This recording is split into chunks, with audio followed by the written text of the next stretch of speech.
So we add him to the. No. You over here, come over here by City Hall. It's in the back, but it's the library, Odem Library. Yeah, in the back. You can just walk up there. Okay. Adam, he's in my boat. Who? Adam. Oh. I'm done answering.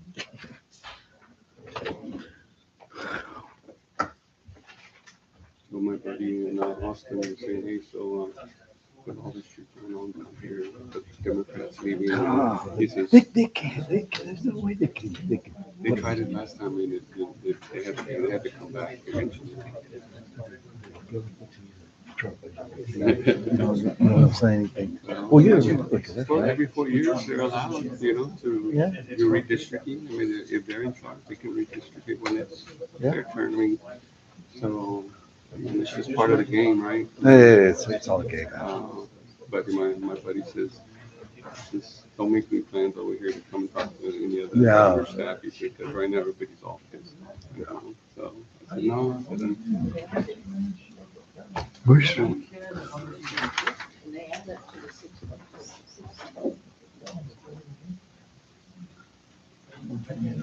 You know what? You don't want to move her right kind of way out somewhere, get her out of the way. where should we? She's like in the back.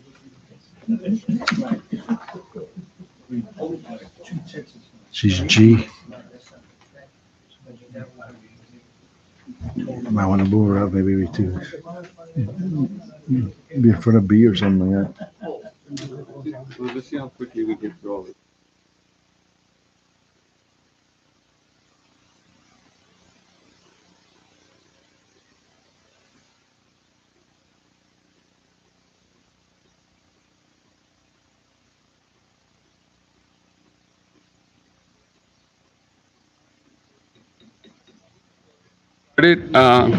Please, everyone, stand for the pledge.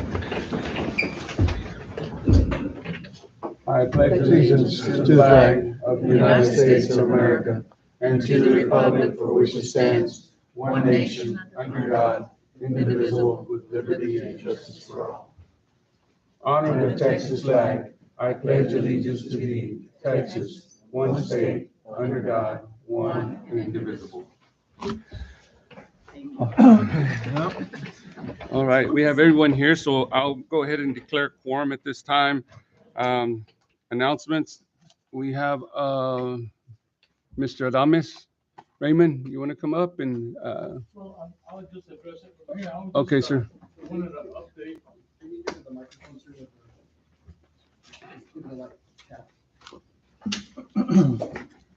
Hey, Billy. Thank you. Now, I just wanted an update on the speed bumps that were talked about 6 months ago on Baylor and Turner. I was just wondering, making any progress on it?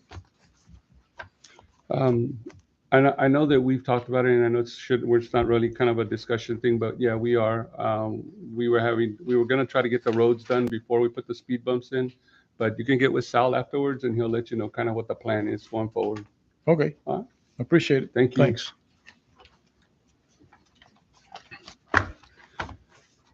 So non-action items. Item A here is receive the annual presentation from Adam with the San Patricio County Economic Development. Adam, there you are. Thank you for coming out. I appreciate your time.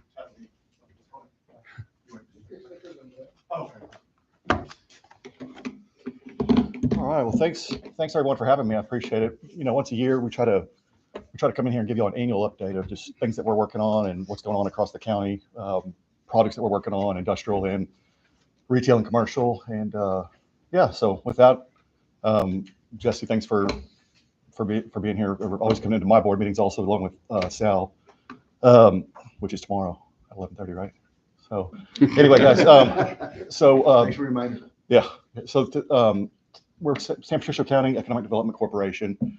We basically, we don't work for the county. We're kind of a subset, or we're the marketing arm for the county. So we go out and do the new business attraction for the county offices.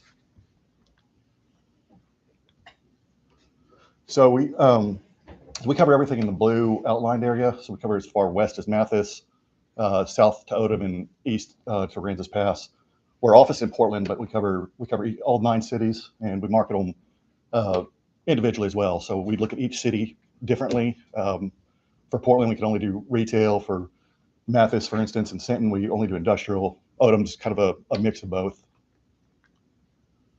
Let me just and for some of y'all that don't know what the San Patricio Economic Development, any business or any type of industry that wants to come into San Patricio County and they're looking to move into San Patricio County, this is the man that they contact. You know, they reach out, make appointments, and meet with him, and he's able to he'll market the communities in our county to see which one's the best fit. And I've talked to Adam in the past about a couple of potential companies looking at Odem. So for some of y'all that don't know, I mean, that's basically his role. Is he represents the whole county with anybody who's trying to come in and open up a business, whether it's a retail store or a big refinery or like the steel factory or anything like that. So Perfect, great way to put it.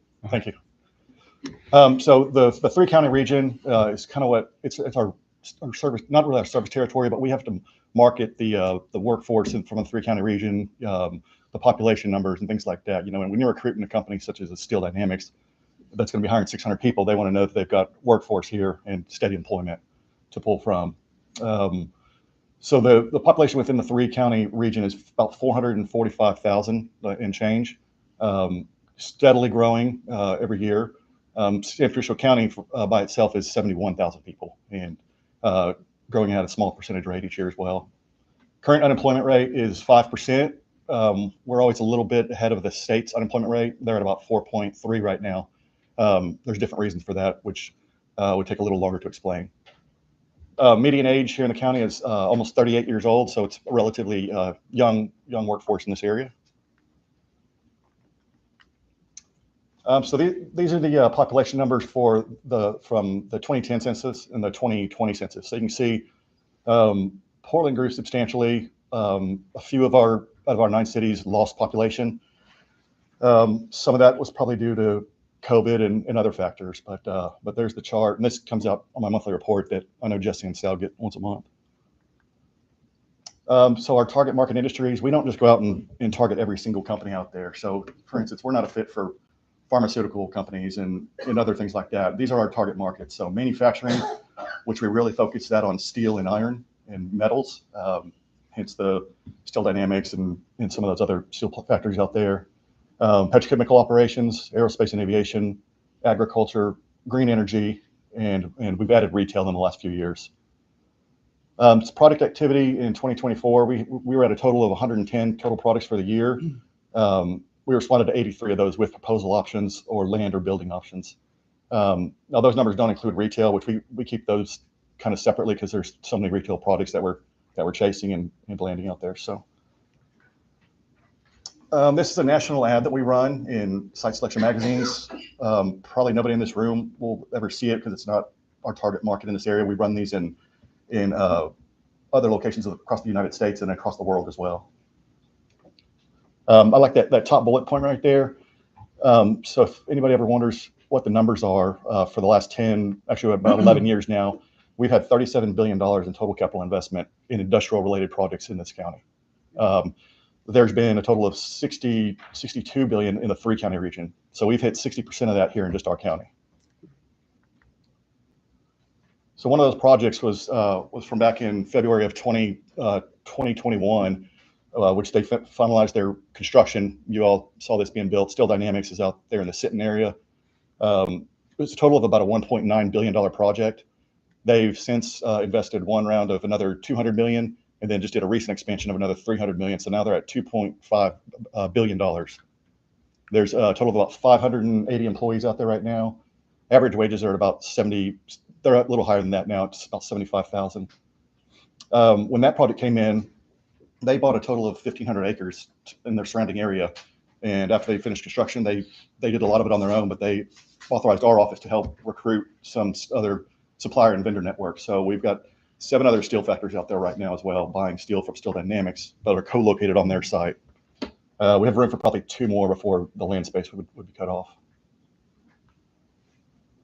So another project that had also announced or finished construction the same month, February of 2021, as Steel Dynamics, was ExxonMobil's joint venture with SABIC, which is Gulf Coast Growth Ventures. You all know where that's at. They're in Gregory on the highway. They're at a total right now of about 670 employees. They're producing about 1.8 million tons of ethylene per year, and average wages out there at about $90,000 per year. The neat thing about this project was they had 9.5 billion budgeted, and they finished a year early on construction and $2.5 billion less than anticipated. So here's some of the sites. Like I said, we market every city across the county. We market sites outside the county too. When I first started here about 4 years ago, I think they had 4 sites, and since then we just went knocking on the doors to all the landowners and farmers, and we try to pick sites that are typically on a highway and a railroad line, and usually have the cross roads of 2 major highways. But you'll see some of those are just along 181. There's a rail line on that side on the south side of the highway, so that makes 181 is a very marketable area. And then also the region just north of Ingleside, west of the county airport. But you'll see we do also have a site here in Odem that we're marketing. It's about 27. How many acres is that one? 48. Okay, so we've got 2. One other one needs to be, the Odem site is 27 acres, and then the Compton Industrial Park sites, did it say 40 acres? 49? 48 acres. So that site's not as marketable for industrial because you guys all know it's across the highway from the restaurant there. Yeah. But the other site is very marketable for industrial at 27 acres, and we do have it listed. We've shown it a couple times in the last year, but haven't had anybody stick yet. So we'll keep you all updated. If anybody knows of any other good industrial properties for sale, feel free to tell them to call my office or give me their number and I'll call them. So we're always looking for additional properties. So out of all the projects we're working on, I won't go over all of them. I've kind of highlighted our top 4 for the most, I'd say the highest probability of closing in the next 12 to 18 months. That top one right there is a company actually out of the country of Georgia, which I didn't know there was a country of Georgia until a few months ago, but it's north of Iran. So this company is making the seamless steel pipe manufacturing facility. It's the same product as what TPCO was supposed to be making at their facility. I'll give this one the highest probability of closing here. They're looking at 200-acre sites to build about 1 million square foot building. It'll be about 550 new jobs and $800 million capital investment. They were just in town again last week, and they're having negotiations on the site this week as well. So Project Cotton Patch. So we have to give these code names because they make us sign non-disclosure agreements on every project, so we can't go float the company names out there everywhere and then go into the press and the papers. So they all get these neat code names. So Project Cotton Patch is one that should close any day now. They're waiting on the final funding to come in from the Middle East, but it's a liquid petroleum fuels manufacturer. The site that they chose is a 154-acre site south of about 3 miles south of Taft, if y'all know where the Pin Oak location is. So they've chosen that site out there. It'll be 120 new jobs and a $700 million capital investment. Project Renewable Arc is one that signed an option on a site north of the town of Gregory, about a mile north. They signed about a year ago on the option. So the land is being evaluated. Right now we're working on the final stages for the water, power, and all of those things, and then the final funding. So they've gotten their first round of funding, which allowed them to start the process with AEP for getting the power out there and paying for those certain other fees along with the land fees. But it's a company out of Denmark. It's going to be an e-fuels facility making jet fuel that will go up to actually DFW airport to 2 different airlines. It'll be 65 new jobs, and that capital investment's gone way up. It's actually at $2 billion now. So the project's growing as we speak. Project Afterburner is a new liquefied natural gas facility, very similar to Cheniere, but about a third of the size. So Cheniere is going to be about a $23 billion project with this latest expansion. These guys will come in, they're saying up to 12 billion, but first phase will be 2.6 billion. So that's what we're counting on for certain. 150 new jobs. And they did sign an option on the land agreement already. It's a site that's north of Highway 361 over going towards Ingleside, on the north side of the highway from Camores. I don't know where that's at. So we're in final stages with that one as well. So we're working on dock space right now and how to export their product over out to Mexico. So we talked a lot about industrial. Retail is something that we don't showcase enough, and our board knows what we're working on. We just kind of verbally talk about it. We don't report it. These are some of the major brands that we recruited in the last 12 to 18 months. Actually, Mr. Gaddy's Pizza, we just announced that one, about a month ago, Jesse, I would say. So that one's going in Portland, directly across the road from the new Olive Garden that's being built. The new Family Dollar Tree, we helped the city of Taft with last year. So that's that brand new Dollar Tree that you see there on the north side of town. We did Olive Garden. We met them at a retail conference up in Las Vegas, the big national conference. Chipotle, met them at Dallas Retail Conference. And then Starbucks was one that we actually did. That was about 3 years ago. And that was really the first time we started recruiting retail, and we helped that one go to Aransas Pass. So if you guys are lacking any retail that you need, just send me the name brands, and we'll go after them. Yeah, Whataburger's aggressive here right now, so that's one to hit up. They just did a new location in Ingleside. So going back to the industrial, how we find all these projects, we get a lot of our leads, I'd say 75% from the Office of the Governor. So when you form an EDO or an economic development organization or corporation, when you file it with the state of Texas, that's when you are able to receive actual project leads from the state. And it's a subset of the governor himself. So he appoints our state director for the state of Texas, and then her office dissembles leads out to us that contact them directly in Austin. Those are always good leads, but we answered 100 to get 2 responses on those because they're looking across the state and usually 4 or 5 other states. We get them through site selectors and real estate brokers across the country and the world. We get some direct company inquiries.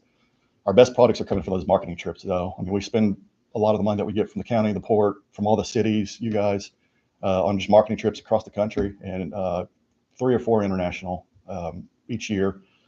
But those are the better companies. So like that new one that I said is going to bring a new seamless steel pipe manufacturing plant here. That came from a marketing trip up in Washington, D.C., an international conference. So then we do 3 retail conferences. So the list of the marketing trips we do are up there. Those are all the ones that we're doing this year. So you can see we're Monterrey, Mexico City, up to Canada once, and then most of the rest are domestic, Austin, Dallas, just all across the place.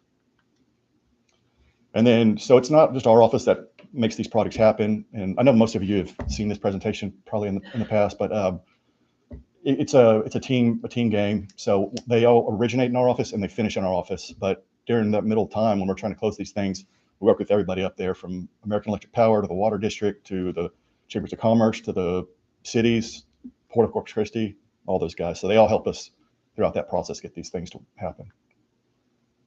Just a quick fact on our port. You probably all keep up with what the port's doing, but a neat little fact: about 1.5 years ago, we just became the largest energy export gateway in America and the largest port in terms of revenue tonnage.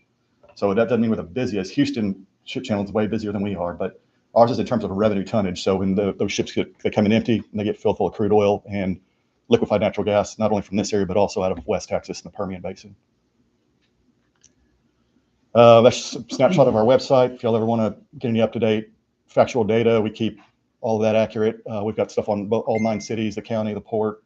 It's San Patricio County EDC.com. And that's it. So thanks, guys. So how can you help us? I mean, I see your presentation was great, but we have 2 empty convenience stores here. They've been empty for a while. I think Odem is struggling a little bit on growth. I thought we had a lot of land for sale. I guess we don't. I mean, And I saw on the population, you showed a decrease. there was a small decrease. There was a small decrease. That's from 2010 to 2020, though. Okay. So I might have had an Okay, increase so now. so it's behind a little That's bit. the last census. That's the census. So Okay. some people sometimes don't participate in the census. Yeah, and it's only Okay. run every 10 years, so that's 5 years Okay. ago. So Yeah. So how can we, I guess, benefit from everything you've got going on? Yeah. Because I know the steel mill, probably more families are moving in town, so maybe housing. Are we short housing here in Odem, or do we need more housing? Well, or- that's one thing that Sinton's doing to capitalize off of Steel Dynamics and all those other 7 companies. They're building 400 homes out there right now with D.R. Horton. At one point in time, you guys had a 40 home subdivision being built It's So, already done. or already done. there's a couple developments that are, well, one that we know is coming, that y'all approved the rezoning back in February, March. Their holdup right now is sourcing dirt. So if you happen to know anyone that's trying to get rid of dirt, that's what they're. Oh, I do actually. Okay. Yeah, So right now. Matter of fact, I was contacted last week. I got a site for you to dump it at Okay. Yeah. today. So, Remind me tomorrow. We'll Okay. we'll get it. Yeah. But and then after that, we're kind of working out a lot of the initial details for a development behind Al Square. So we're trying to work out the drainage and other kind of buy-ins from the developer and kind of just Yeah, because housing is probably the only thing that I can think of, a way to kind of build a city Yeah. up a little bit. So housing is definitely something that every city needs to look at. Sinton's done a good job of it. Portland's was doing a great job. They've slowed down a little bit. Mhm. Sitting on those four corners in Sinton, D.R. Horton really took control of that, and they're building 400 homes right now. Yeah, and yeah, they're going up like they've done a crazy. great job. I've seen Mathis that. is getting ready to do the same thing. Something not as big, but probably 100 homes. But to answer your question, which I knew it was going to come up, so those two retail stores, those are tough. Those are real tough. You got to find a very specific user to fill those. They're just they're dated, so they'd have to come in and refresh the outside and inside. So a lot of stuff that we bring is new builds, new construction. Okay. I mean, almost all of it is. So the Starbucks, new construction, Mr. Gaddy's, Olive Garden, the one right down here in Taft that we just did, they're all new construction on new sites. So what I would think we should do is, if y'all can identify a couple of good retail sites, usually I do that. It's been a little tougher in Odem. We've got that one Compton Industrial Park site, which we're trying to do light warehousing on, but it's really whatever your city council wants us to try to put there. I mean, you don't want heavy industrial being right next to the restaurants and the highway, but if you want us to put warehousing there, we can keep trying for that, which is what we've been doing. And then that 27-acre site, we've been marketing for more heavy industry. It's on the back side away from the highway, and it's on the rail line, that UP line. So we've got those under control already, but we need to establish some better retail sites. I think one of the issues that with one of the companies that you and I spoke about, I guess maybe last year, was just the ability to provide, water to these companies. I mean, a lot of these companies come in and their request for public services is pretty demanding. Yeah. And Retail, they don't need as much water, but these big industrial companies, you got to be able to supply large amounts of water. But y'all are through San Patricio Municipal Water District anyways, right? So they would supply it. Yeah. Now, some of the problems with the outlier community is to get, some of these projects, like a couple of those that I mentioned, are using, 2 million gallons of water per day. To get the infrastructure line all the way down here to Odem, it would be very expensive. I mean, you're talking about having to increase the water line from a 36 to a 60 to get 2 million gallons of water per day down here. That's tough. The last quote I heard on getting water to some of these sites out here was 200 million to increase that infrastructure, and they want the water district wants the company to pay for it. So why would company A pay for it and then let company B and C come in and benefit from company A paying for it? That's a challenge that we faced on a lot of those. And I think that's kind of the conversation that we had with that last company, was just the numbers seem outrageous. 2 million gallons of water, but Yeah. it's a reality. I mean, that's a lot of water. At the time, we didn't have the systems. The city was functioning on one water pump, just to pump our own, water. But and then we did have somebody that was interested in the Exxon, but the cost to remove the tanks. There you go. Is that to get those, you got to get those gas tanks out from underground was going to be too expensive. That's So, an issue with a lot of the county. Yeah. Old gas lines and, former Exxon properties that are, dilapidated sites now. But So even if they don't open up for retail, they still have to be removed? Yeah. Oh, It's a yeah. TCQ kind of thing now. They used to just put cement and fill them and cover them up back years ago, but now not anymore. They have to pull them out of the ground, and if there's any contamination, then they have to do the environmental stuff. And so the guys was like, it's just going to cost too much to get those tanks out of the ground. So what's tough for us on the retail too is, so we don't play favorites. We don't pick Portland as number one just because of the population growth. When we meet a company like Olive Garden, when we first met them, it took, that's Mr. Gaddy's, for instance, took 3 years. I've been talking to them since 2022.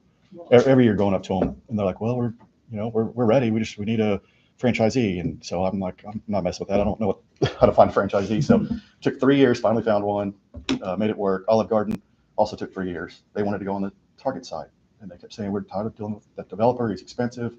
So I found them 4 other sites, and they ended up choosing the site right on 181, across from where Mr. Gaddy's getting built also.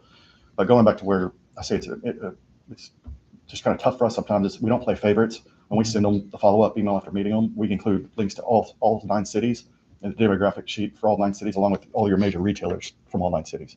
We have these in marketing piece snapshots, and from there we say, look, here's the truth on all the 9 cities. You tell us, and because you'll all pay into our EDC fund, so we can't go and favor one versus the other. So they're the ones that are driving that. Now the industrial, we steer those. And that's just based on what site works.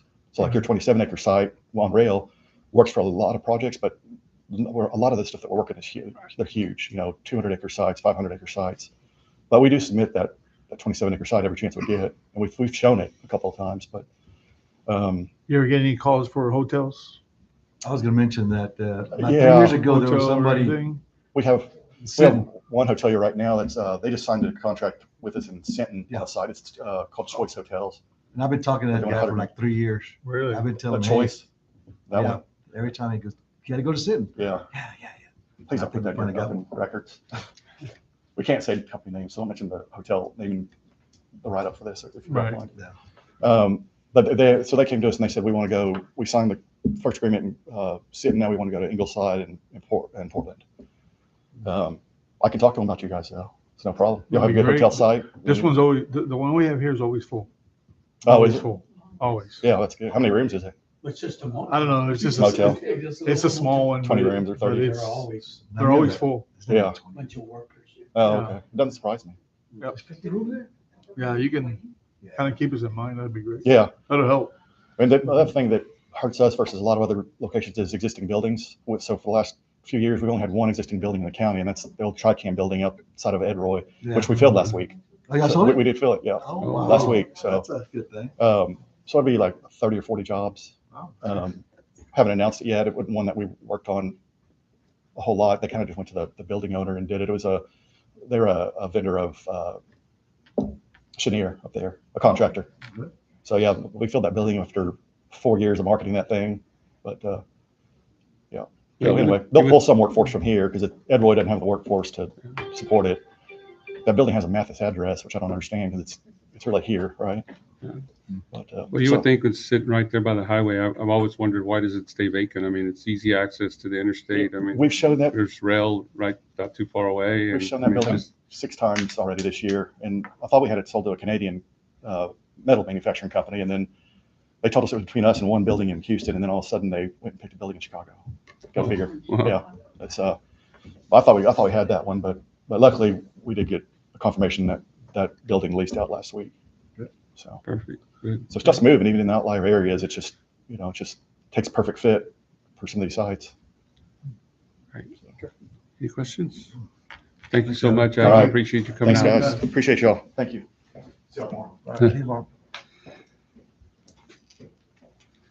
So we're going to move on here to discussion and action items to be considered.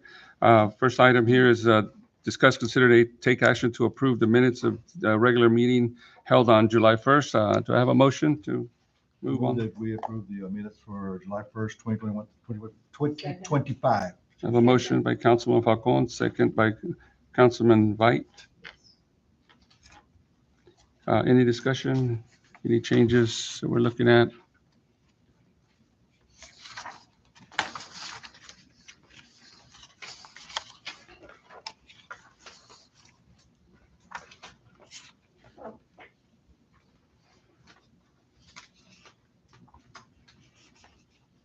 All right, so if there's no discussion, no changes, we'll go ahead and move forward on the motion to approve the minutes of the regular meeting July 1st. Place 1? Yes. Place 2? Yes. Place 3? Yes. Place 4? Yes. Place 5? All right, minutes are approved. Item B, discuss, consider, and take action to waive the park rental fees for the use of Veterans Park for the VFW Post 12160's 10th Annual CP&L Mark R. Goit Memorial Barbecue Cook-Off. Do I hear a motion? I make a motion that we approve to waive the park rental fees. So I have a motion by Councilman Dominguez. Do I have a second? Second by Councilman Huerta. And so we'll move on to discussion. If you guys would just, if you want to come and step up, let us know a little bit of what will be going on.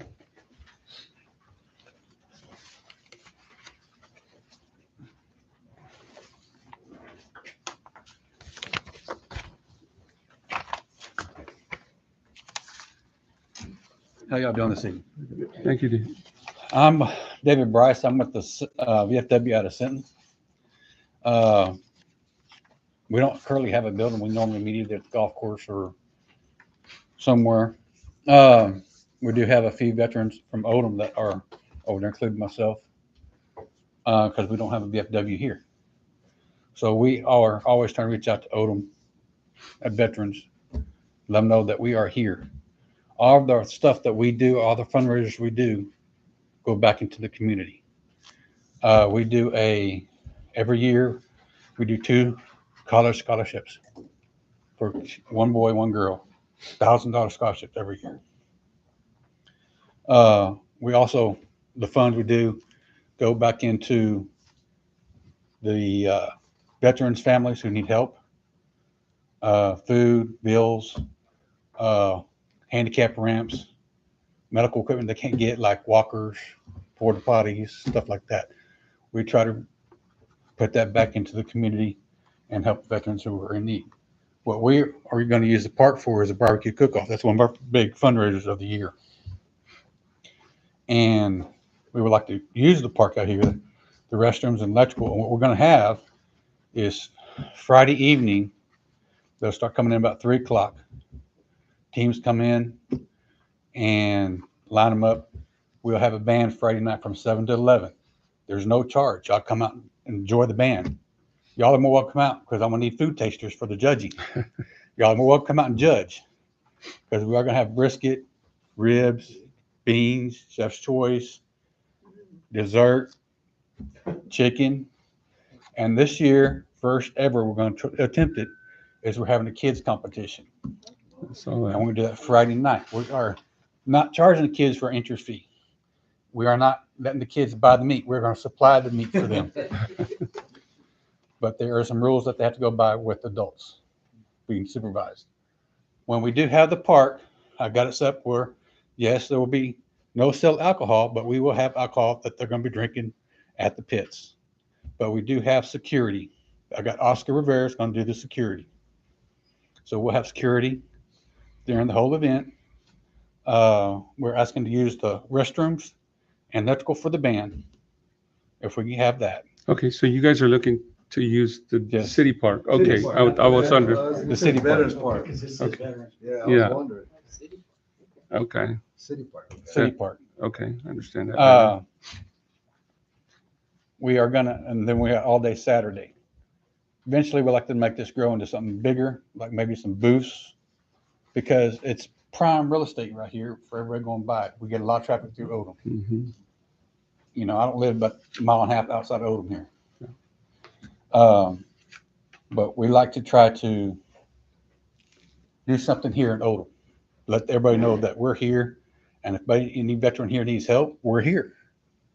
Because I'm gonna try to do a veterans drive also with people coming in. So that's basically what we're looking at. Does anybody have any questions or any concerns about the situation? I think the only thing that we might, since it is this park, we might have to look into like blocking the road by the fire department and Klein, like we've done in the past. We can't do anything about Main Street because that's Yeah. the text dot. So, But I will also be having a dumpster dropped off from Texas Grind. So we won't have to worry about your dumpster. So that won't affect y'all's dumpster at all. No, but he's talking about. Yeah, I know. blocking. Yeah. There's still time, or can we vote on it now on blocking? can we just add it to a motion, Epi? I mean, since Yeah, you can, and then you can come back and, And amend the original motion. agenda item to the city. you can do it, you know which street you're gonna close off. Could they do the streets as needed? Get more specific as like. Well, I think that we need to go ahead and go ahead and make an effort to close them just because of the kids running around and running back. And we don't want traffic coming through there if there's going to be a lot of kids, you know, out there, especially with the cook-off going on and all that. And Normally, what streets, you close off? Klein and what's this one here?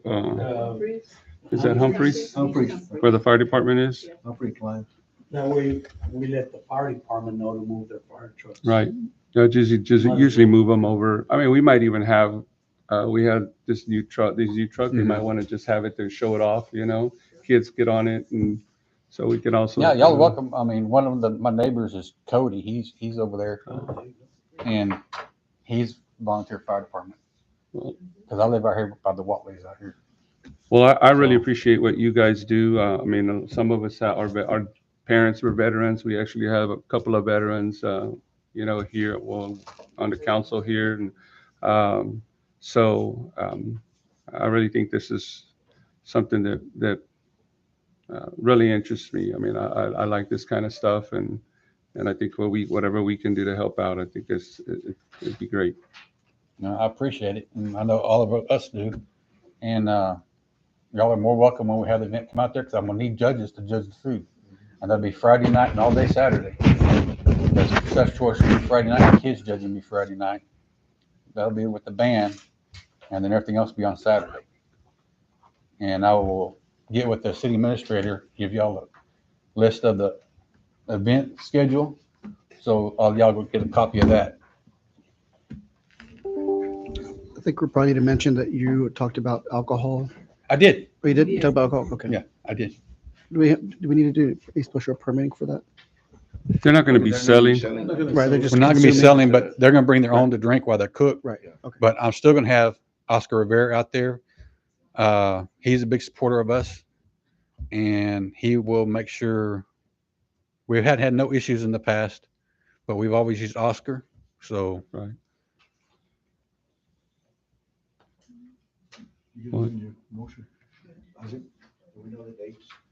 October 17th and 18th. October 17th and 18th. And I guess, I make a motion that we amend the, to consider and take action to waive park rental fees for the use of the city park, and do the street closures of Humphreys and Klein. The dates for the 17th and 18th. 17th and 18th of October. I'll second it. so we have a motion amended by Councilman Huerta, and second by Council Dominguez to waive the rental fees for the Odem City Park and to block Humphreys and Klein as part of the event. Do we have to do anything beyond consuming alcohol?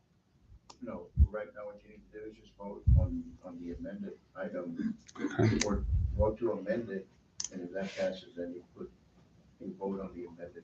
Okay. You gotta vote on it. Okay, so we'll go ahead and move forward on a vote on the amended item. Place 1, Yes. place 2, Yes. place 3, Yes. place 4, Yes. place 5. Yes.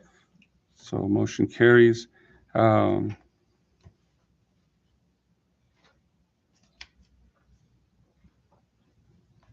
So we need a new motion for, So now, what just happened is that you all just approved the amended item. So now you vote on the amended item. okay, Ask for a vote to discuss, consider, and accept the amended item as presented. To waive the fees, I think. Yes, waive the fee. okay. So, So you can actually say, at this point, do I have a second to accept item B as amended previously? okay, And you call it for a second, that way you don't have to repeat the whole motion, it's already on the record. And then you vote on it, and it passes. okay, so at this time, do we have a second to move forward with the amended motion? I'll second it. Got a second by Councilman Dominguez. If there's no more discussion, we'll move with a vote. Place 1, Yes. place 2, Yes. place 3, Yes. place 4, Yes. place 5. Motion carries on the amendment. Sorry to interrupt, but there's a short,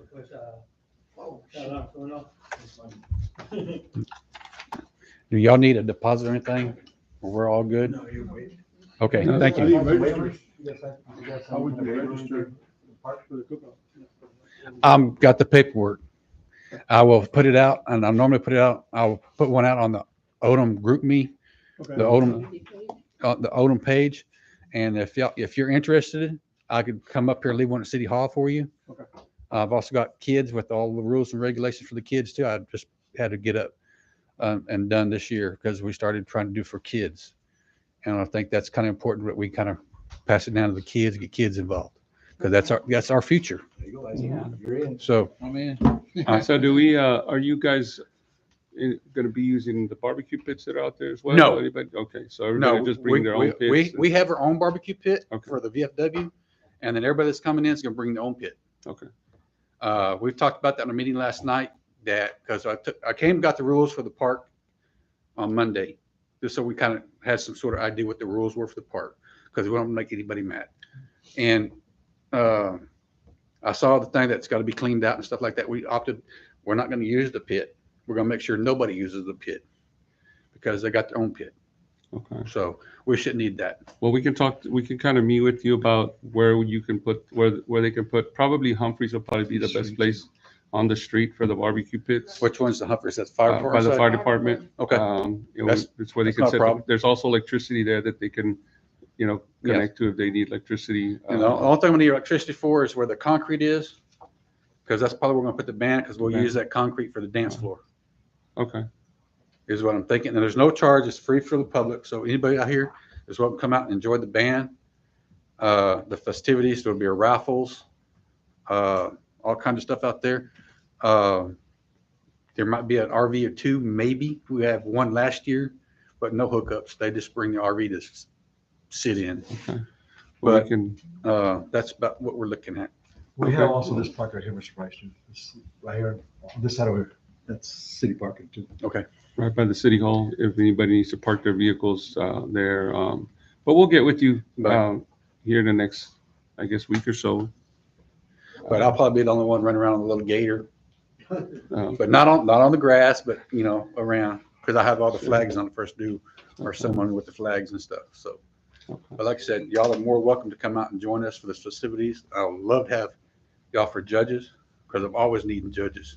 Well, I'll be out there for sure. So, So- like I said, I like this kind of stuff. So I'll definitely be out there. And anything that I can do to help, let me know. Okay, I appreciate All it. right. Thank you. Thank you for coming. I'll do one of your shows for weeks. I just want to remind you, there's a new coffee shop. You might want to talk to them. Oh, yeah, we will. Yeah, we'll get with them.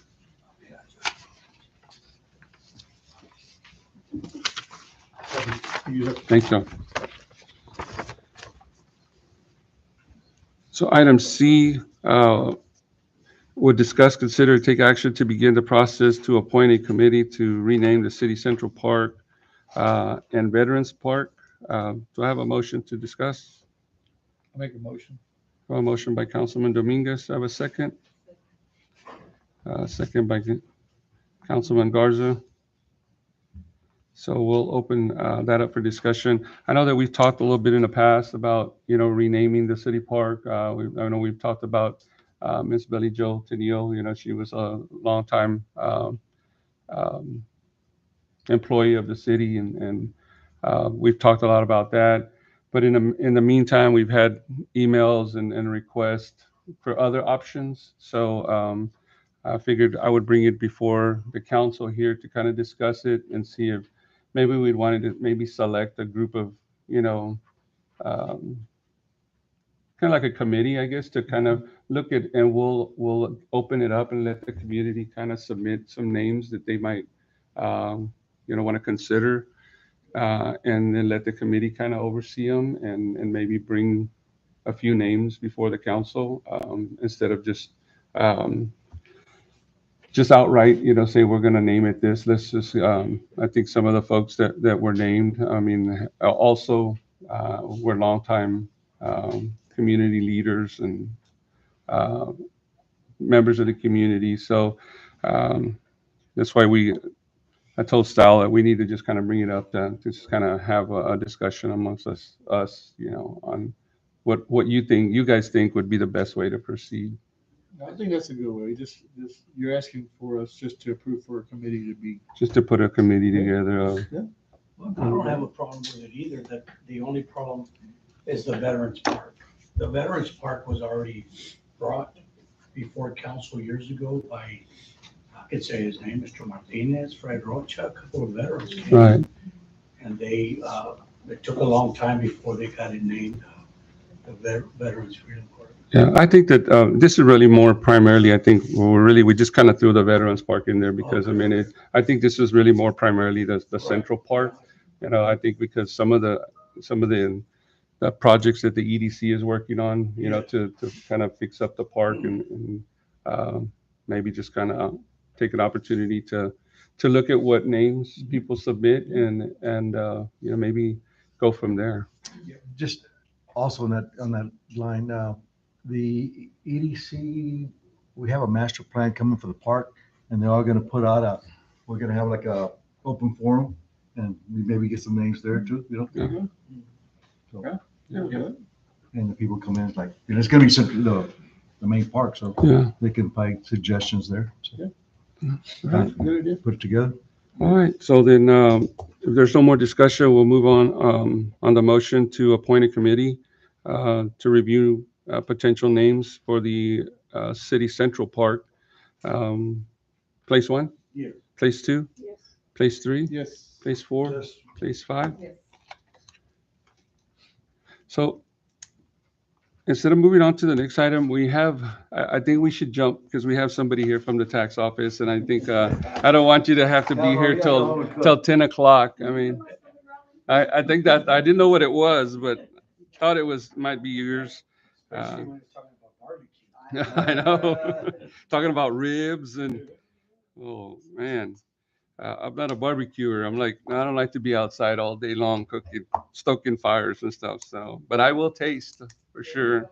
Mayor, So if we want to go ahead and, if it's possible after that, if we could go to Marty Simpson's online for that portion, if you could move her up. No, no, I mean, after her presentation. yeah, okay. Yeah. Well, let's just go ahead and move on to item G, discuss and establish the maximum proposed tax rate for the publishing notice of the public hearing and meetings related to adopting the budget for fiscal year 2025. Do I have a motion? I'll make a motion.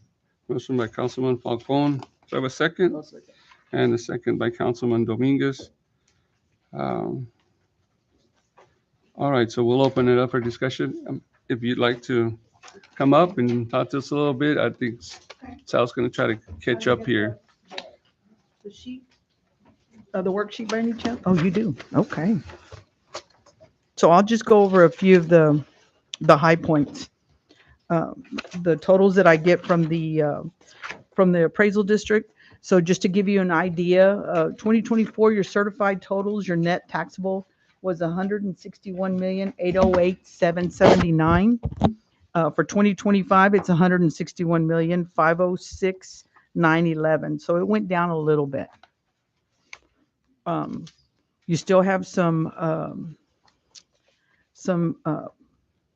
new improvements or value and new improvements. $2,993,040, and you still have some value in protests, which is $4,587,517. So that's still it's part of the calculation. But let's see where you want to go over just where the N&R is. Well, the certified values, I already gave you all the certified values, and that's before ARB approval. But if you go to line 27, the current no new revenue tax rate, that's the same amount, the same properties to collect the same amount as last year. That's your no new revenue, and it's 0.526189. And just to give you reference, and you may have it in front of you, what the M&O last year was 0.525733, and the INS was 0.006872, and the total tax rate was 0.532605. That's for 2024. So we've got the N&R at 526,189. And then if you go to line, you don't have anything in there. The line 42, your current VAR for your M&O rate is 0.539975. That's just for on your M&O side. That's your VAR. What line was that again? Oh, 42. Yeah, that's 42. And then the other one, your debt amount, it increased a little bit. Correct, Sal? On line 43A. And let me just tell you about line 46. That's the current year anticipated collection rate. So that is something that I get a printout, I run it from July the 1st to June the 30th. And what those collection rate is the current year levy, any delinquent taxes, and then penalty and interest. And so my system calculates a percentage of what I've collected. So it's not just what I've collected, on the current levy for 2024, and you'll see that it goes over 100% because when you put that together, it's looking at here's the current levy, but anything extra will go over the 100%. So line A is something that I calculate, and basically what I do is take the 3 years and then just find the average. Okay, and so what I'm saying is I'm going to collect 106% of delinquents, current levy, delinquents, and penalty and Right, interest. that's all included in there. That's Yes. correct. Yeah. Right. So some people think, well, why are you over 100%? Right. And that is why. So, and it adjusts the collections a little bit on line 47. So it'll adjust it a little bit because I'm going to get more money from delinquent taxes and penalty and interest. It's going to go to the city. Right. Okay. So then we get to your current debt rate, which is 0.63348. And then you put them together and it's the 6.603323. So that's what's going to be your VAR. And could you explain again what you mean when you say VAR? Voter approval rate. So anything over that, you're going to have to go to the voters. You can go up to that rate without having an election. Or having somebody petition, like that was what we had, a couple of Right. years ago, but that's what you can go to without, having an election. And how does the new House bill, I think it's 1851, how does that affect us as far as? 1851, tell me there's a lot of House bills that I've been looking at. Pretty much is dealing with financial audits. And, long story short is under this new provision, which is Senate Bill 1851, it talks about if cities are behind in their financial audits, they can't increase or they can't go beyond the no new revenue tax rate. Mm-hmm. So in other words, you're going to be stuck at that rate. Okay. And they can't pass anything over than that unless you're current in all your. Well, that wouldn't be audits. anything that I would control. That would be something the city would control, depending on your audits, because I don't, that isn't something that I would control. I'll just, calculate what the numbers will give you, and then after that, that's something that y'all will have to decide whether you can or can't. So So Marty, back on 50, line 50, that's. line 50, Yes. let me go back there. That's the VAR. Okay, for the so M&O it's rate. involved with different language, okay. It's the VAR M&O plus the current year debt rate. Okay, that's all together. So that's where you can go. But, I mean, just for me asking curiosity sake, so you're up on your audits, correct? And does that go into effect September 1st of 2026? September of 2029? Okay. I mean, I'm sorry, January 1 of 2026, but no, it's September? Okay. Well, I don't know how that would affect y'all. I guess that's something that the council needs to consider is saying that the budget, because we are behind on financial audits and we won't be able to do anything other than the. If I could just real quick, so for clarification, what the council is doing today is basically establishing the intent, right? The proposed, that's correct. Which of these three rates they're choosing to go through, right? That's correct. And when they make that vote, that's to trigger you to do your part for us notifications and papers. That is correct. That's how we move forward. Exactly. So if you do the NR, that means you just have a meeting to adopt the tax rate. You don't have to have a public hearing. If you go over the NR, you would have a public hearing, and then you could adopt. At the same meeting, as long as that hearing comes before the adoption of the tax rate. But if you just are going to be able to do the NR, then it's just going to have a meeting to adopt the rate, and that's it. And as long as there's not anything in your charter that to be 2 readings. I know they say, well, we had that in the city of Napa, so sometimes they, well, not sometimes, they do have to have 2 readings, so that pushes them to adopt their tax rate a little bit earlier, now. Okay, right, so. I don't think that the line will go into effect unless we wanted to do something different. I don't think it, I mean, We could, well, seriously, we could go, if we were up to date with our audits, we could go to the 0.60 and so on, but because we have to go with top, which is the money revenue, which is the lower tax rate, so. I don't think the people.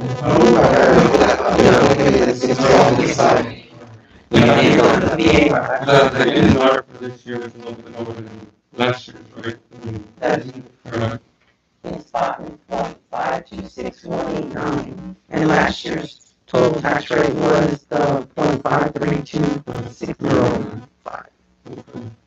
So I know there's certain wording that you guys sometimes need when we make the motion to vote on it.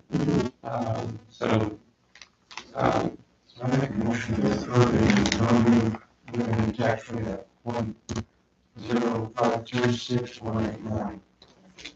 the motion by Councilman Alphonse, second by Councilman Knight. There's no more discussion. We will move to the vote. Phase 1, phase 2, phase 3, phase 4, phase 5. Motion carries to our tax rate of 0.526189. Okay. And so, and then what about saying so then I can put it in the figure. You still have some time, because technically, you don't have to set a tax rate till September 30th, but I'd like it at least 2 weeks ahead of time so we can get the tax bill up sooner. The agenda was to go to the calendar first, but we can still kind of hash that out and then get back to you with the final. Perfect. That works, I can do that.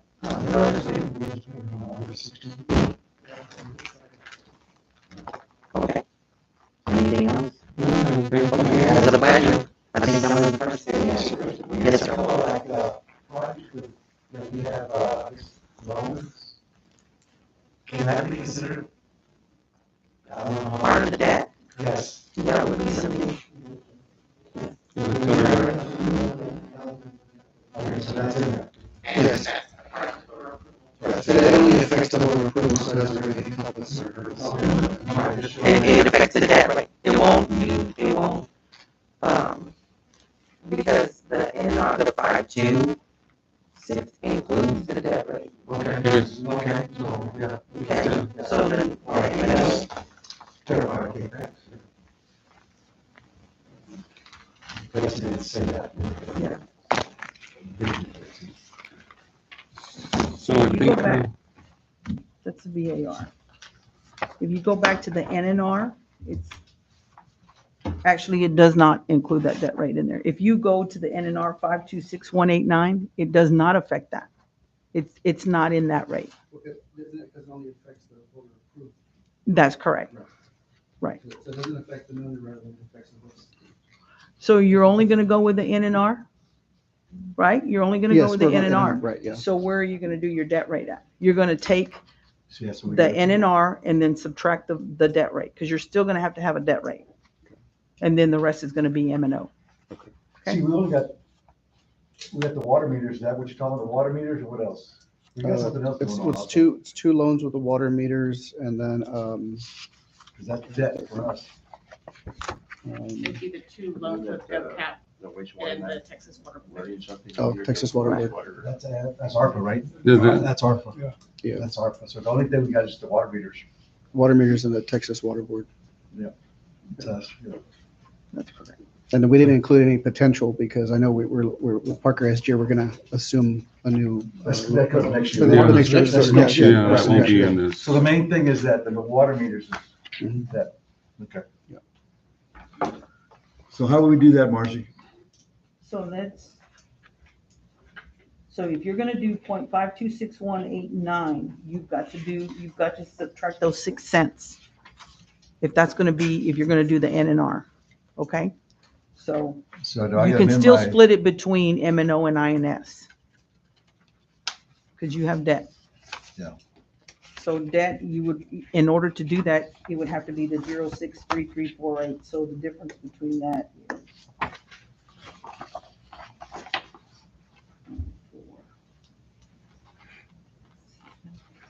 I like the B's with the numbers. They see them and they.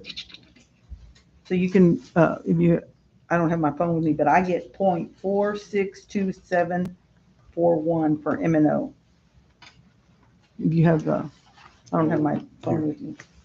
And then the 063348. You got that? Can you do that You got a real quick, calculator Betsy? Just to be sure we say the right thing. What was the M&O again? I'm getting 0.462741, but let me do the math again. 741. It's 526189 and subtract 063348. Because you have to split it up between M&O and INS. In for a little bit. This is Marty. Do you mind if I speak for a minute on what we're talking about? Sure. Yes, Mayor. So tonight, from my understanding, y'all are setting the proposed rate. So at tonight's rate, you can, this is the maximum rate you can adopt when you adopt at the meeting that you approve tonight to adopt that tax rate. We can, I haven't looked at your worksheets. We can work with y'all if that's the will of the council.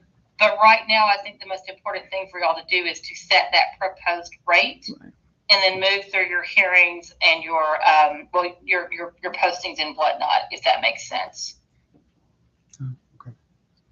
So I we mean, can you adjust can- that later? You can go lower, Yeah. but you can't go higher. Yeah. Because then we have to Right. Yeah, repost. that's true. Yeah. So So that 5.2, yeah, you're right. I understand.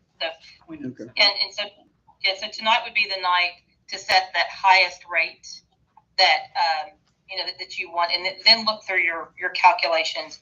We're going to meet with Senator Nichols, who is the author of 1851, to find out what that really means as we move in the future.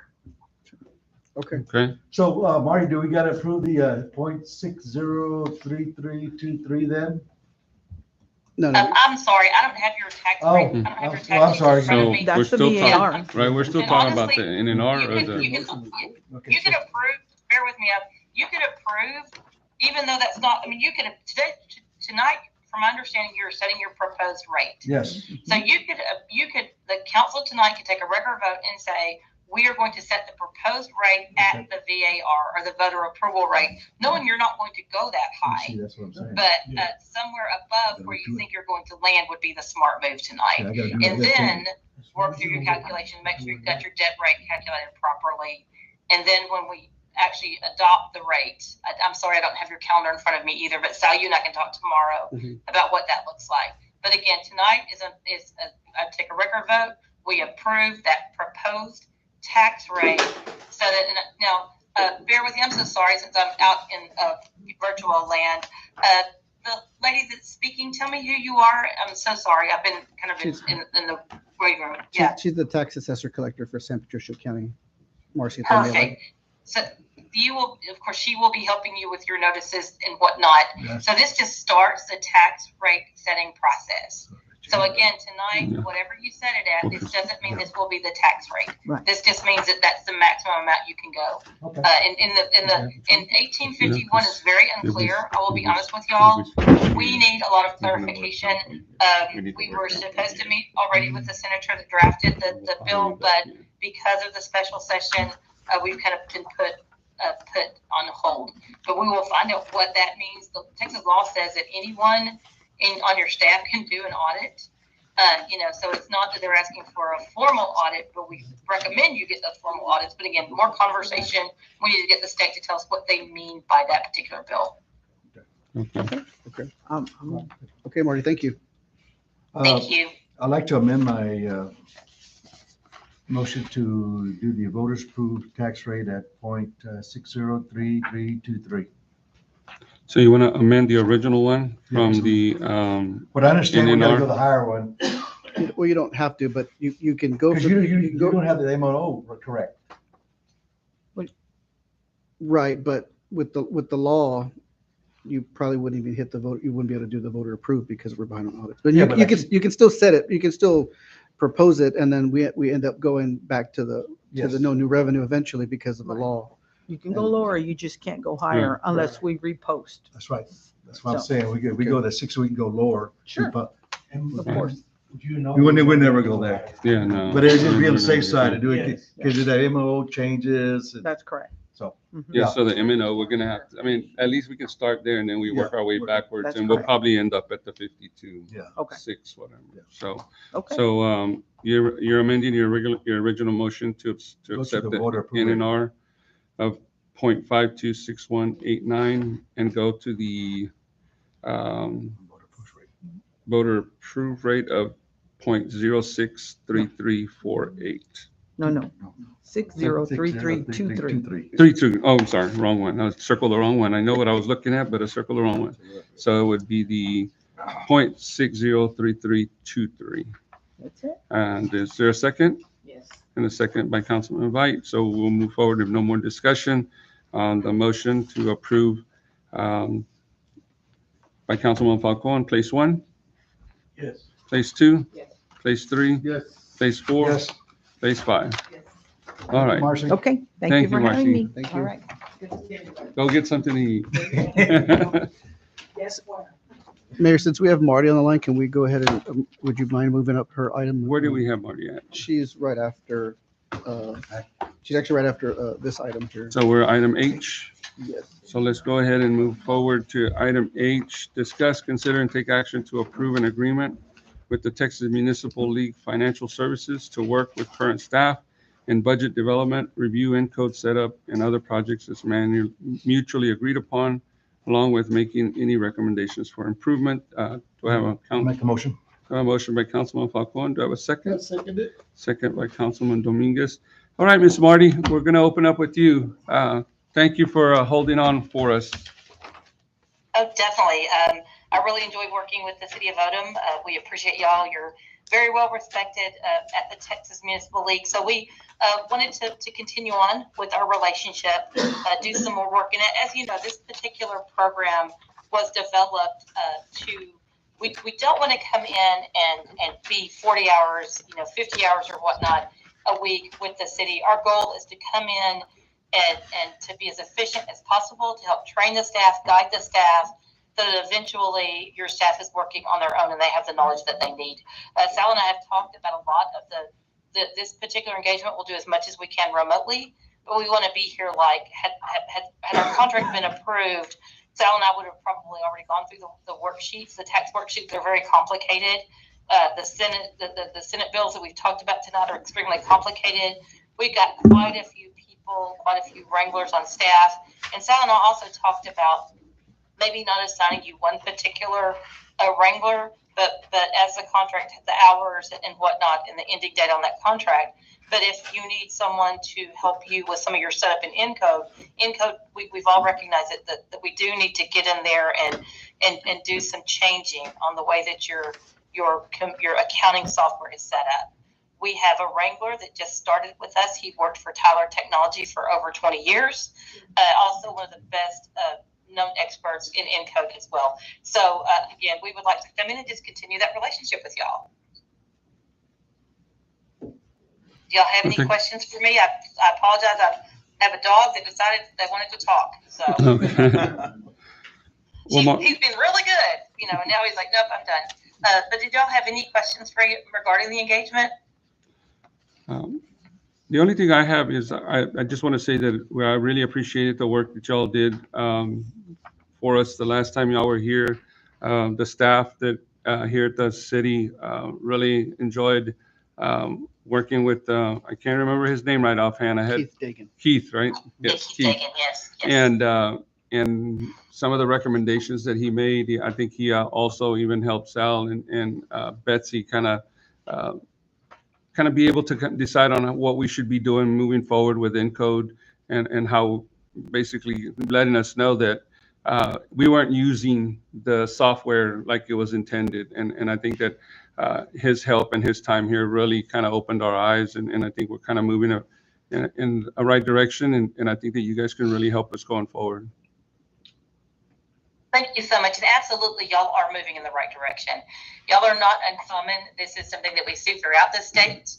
You know, we all want to take care of our cities. That's why we live where we live. And so we're just here to help. And we want to try to be as efficient as possible and get y'all stronger in your finances. Do we have any numbers on this as far as costs? It's $200 an hour. Okay, so it's the same. Right. But 200 hours. the Maximum of $200. yeah, so the intent is to only use as needed. And like you said, if we're doing virtual, it'll be less costly to us. And for anyone wondering, we had reached out to other independent contractors for the same kind of work. And we were given almost the same amount, $200. So, I mean, these accounting, the individuals we're looking for, they're a dime a dozen. They're hard to come across. There's a lot of people retiring. Like, as you know, we lost Ferris and Ferris, last year. We're having to split, like even our current analyst has to split his time between us and his regular business. So, I mean, like I said, it's a bit of an eye opener, but after, Marty kind of guided me and looking on my own, this is pretty standard. Not only that, you'll have some consistency after Correct. this, Right. throughout the years. Right. In the past, we've had people go and come and right. we start working from scratch. Right. And what's great about working with TML is that it's comprehensive. So it's not like they come in and just expect you to learn everything and then take off. They leave you with a guide. They leave you with recommendations, Marty might shoot me for saying this, but sometimes she's giving me some advice and, and doesn't, send me a bill. So. We're very blessed that the TML board supports this project. And Jesse, Jesse was instrumental in helping us. I'll be honest, instrumental in helping us develop this program. We've been really successful. We've had over 26 cities. We kind of did the math on the population. So if you add up all the cities we've worked with in the past year and a half, and you do the math, we have served 1 in 5 citizens in the state of Texas. So again, we are here to be as efficient as possible. We don't want to. We're TML. I mean, our mission is to help our cities, and we want to help y'all become as strong as possible. That whole adage: if you teach someone to fish, they eat for the rest of their lives. And so we want to teach you to fish and be as strong as possible. If I So it also says that the city has a lot of money in these different cities too, right? Instead of having a regular CPA, also Marty, right? I'm sorry, I didn't hear you. What did you say? It helps the cities instead of hiring a regular CPA, TML come in there and help out with all this stuff. So yes, absolutely. And we are learning. We all have this wish list that we want that perfect finance director, but the perfect finance director is going to cost you a lot of money, and our smaller cities just don't have the funding to do that. But we're learning that you can have someone.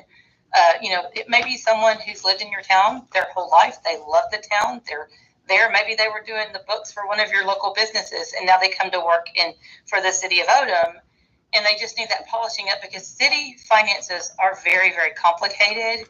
And every odd year, when our elected officials meet in Austin, they give us more direction to make it even more complicated. So we are there to teach y'all and train y'all up. And I believe that if you don't have your finances right in your city, I don't think you can do a whole lot of anything else right if you don't have your money right. So I am a finance person. I would say that. But, we're looking forward to continuing the relationship with y'all if the council so chooses.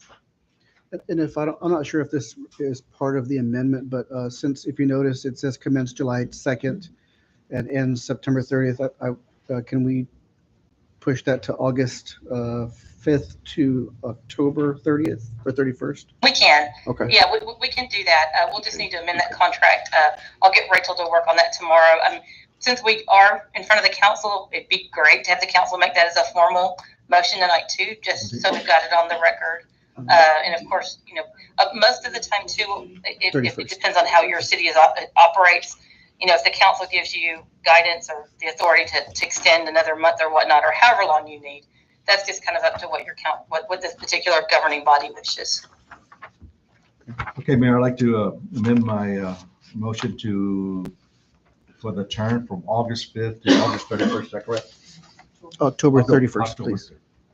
October 31st. Okay. So the new motion is to approve an agreement with Texas Municipal League Financial Services to work with current staff, budget development, review and code setup, and other projects as manually agreed upon, along with making recommendations for improvement beginning August 5th through October 31st, 2025. Um, Do I have a second? So we have a second by Councilman Dominguez. If there's no more discussion, we'll move with the vote. Place one? Yes. Place two? Yes. Place three? Yes. Place four? Yes. Place five? Yes. So motion carries, Marty. Thank you very much. And, you know, we know where to find you here in a few months in Fort Worth, Texas. So we'll be looking for you. Absolutely. All Yes, right. absolutely. Come find me. And thank y'all very much. I appreciate y'all. Thank you. Marty. Have a great Have a night. good night. Thanks for waiting. Good night. Appreciate it. Bye-bye. We should have said October 28th because TML starts at 28th. Oh, yeah, right. She ain't gonna be working with us. All right, so let's try to get back on the regular schedule here. So we will be going back up to item D. Discuss, consider, and take action to approve the renewal of the interlocal agreement between the City of Odem and San Patricio County for limited animal control. Do I have a motion? I make a motion if we go ahead and approve the renewal of the interlocal agreement between the city of Odem and San Patricio County. So I have a motion by Councilman Huerta. Do I have a second? Okay. Second by Councilman Garza. So let's go ahead and open that up for discussion. So we realized, I guess last week, that the agreement between us and the county was coming up. I think is it already expired or it's gonna? Technically, So we needed to put this on the agenda to renew.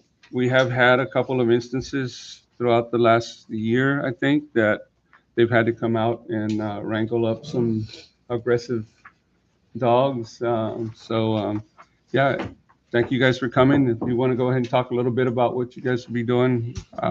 Gave it and see you. Yeah, he snuck in. Yes, is this on?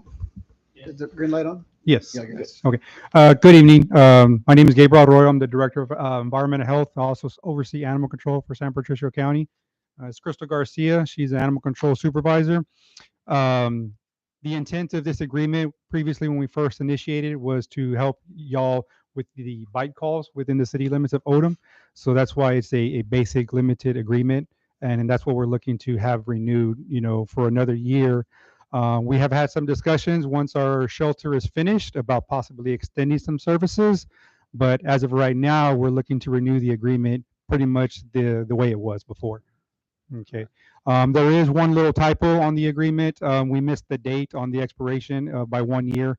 It still came out 2025 instead of 2026. We just caught that on the way over here.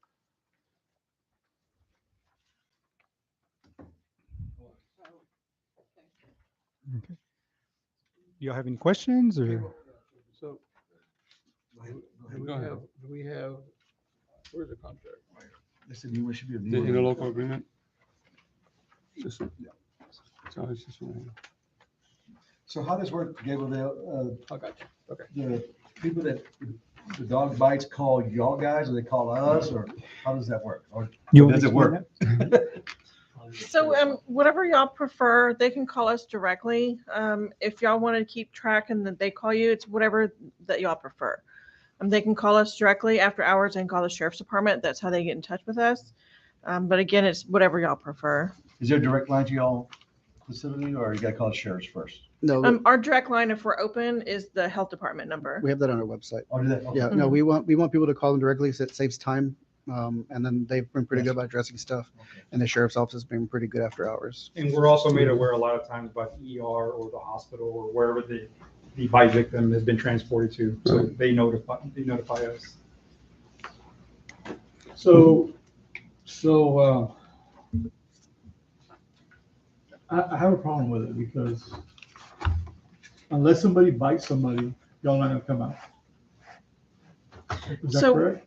So we're handling for rabies control. So No, yes. That's the question. So unless somebody bites somebody, you're not gonna come out. depends on the situation. If there's dogs at the school grounds, that's also listed on there. If there's aggressive dogs at school grounds, or at the bus stop, kids can't come and go. That's another situation.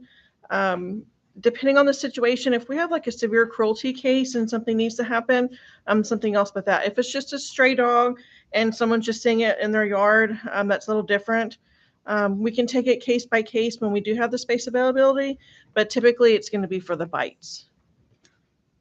Well, I know you guys came out on, there was one instance where you guys came out because it was an elderly person that couldn't get out their front door because the dog wasn't necessarily aggressive. He's just a strange dog, and Yes, and somebody again, we came can, out. yeah, and again, we can do courtesy things, just depending on our schedules, but that's not going to be a priority Right. if there's just a dog in there. But again, I mean, we'll work with y'all as much as we can. But the thing is, we're getting a lot of calls. I mean, we're talking a lot of calls. People are just saying that the dog was just getting in their trash, or they saw some puppies that they were afraid were going to get ran over. Something like that actually needs a rescue organization, not rabies control. Right. They've responded also to aggressive dogs to investigate also. Yes. I mean, and I know that I've gotten, I've talked to people on the back end, and I've talked to them exclusively, independently also, and it's, aggressive for one person is not aggressive for, in terms of just their expertise. Like for example, that case was, that dog to that elderly person, to them was aggressive, but when I went over there, the dog turned over its belly, that kind of stuff, and it was just a big dog, and it was still a situation, and thankfully we had Mayor help take care of that. But they've been really good about responding and feedback and touching base, and I think George also has, he's got my cell phone. We've had conversations. So yeah, I mean, I know it's not perfect, but right now, like I said, they're doing the best they can for what we got, and hopefully, like I said, I know, fingers crossed that kennel's done in January, and we're gonna rent some spaces from you. So I'll speak on a personal experience I had. So I called animal control because there was a dog on one of the residents' roads that was killing cats and killing dogs. And when I talked to y'all about it, you said, well, go talk to the neighbor, they might cover the vet bill. So And my yeah, for biggest owned con- dogs, hold it's on, the hold on, owner's hold on, hold on. responsibility. My biggest concern was, to me, killing cats, killing other dogs, that's aggressive. That I would take that as aggressive. So if a lot of kids walk around here by themselves, the dog could at any time take off and attack the kid or elderly person or whoever. And my call to y'all was basically, well, did you bite anybody? No, didn't bite nobody yet. But if I'm taking the time to call y'all and address that concern, why wouldn't y'all come out? Y'all didn't come out the first time. It took several days, then y'all came out. And I have no problem with the contract, but if it's only for bite. So again, I mean, what it's a good- case what by good case is that gonna basis. do? I guess after you bite somebody, but if the dog bites somebody, you take him to the hospital, or our residents go to the hospital, and they're gonna have to register that with the county, and they're gonna be forced to go pick up that dog. So at what point are we getting any services from the county? That's my question. At what point are we getting these? Because if the dog bites anybody in the audience today, they go to the hospital. The hospital is going to register that to the county. No, sir. If there's no agreement, automatically reverts back to the mayor. If there's no agreement with the county. Man, I already experienced this. They contacted the health department.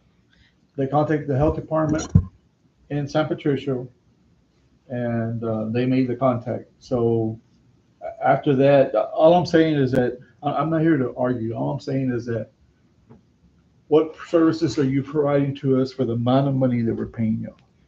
That's all I'm asking. Yeah, because- so the service that we're providing is basically for anytime there's an exposure where someone's bitten, you're looking at a 10-day quarantine period.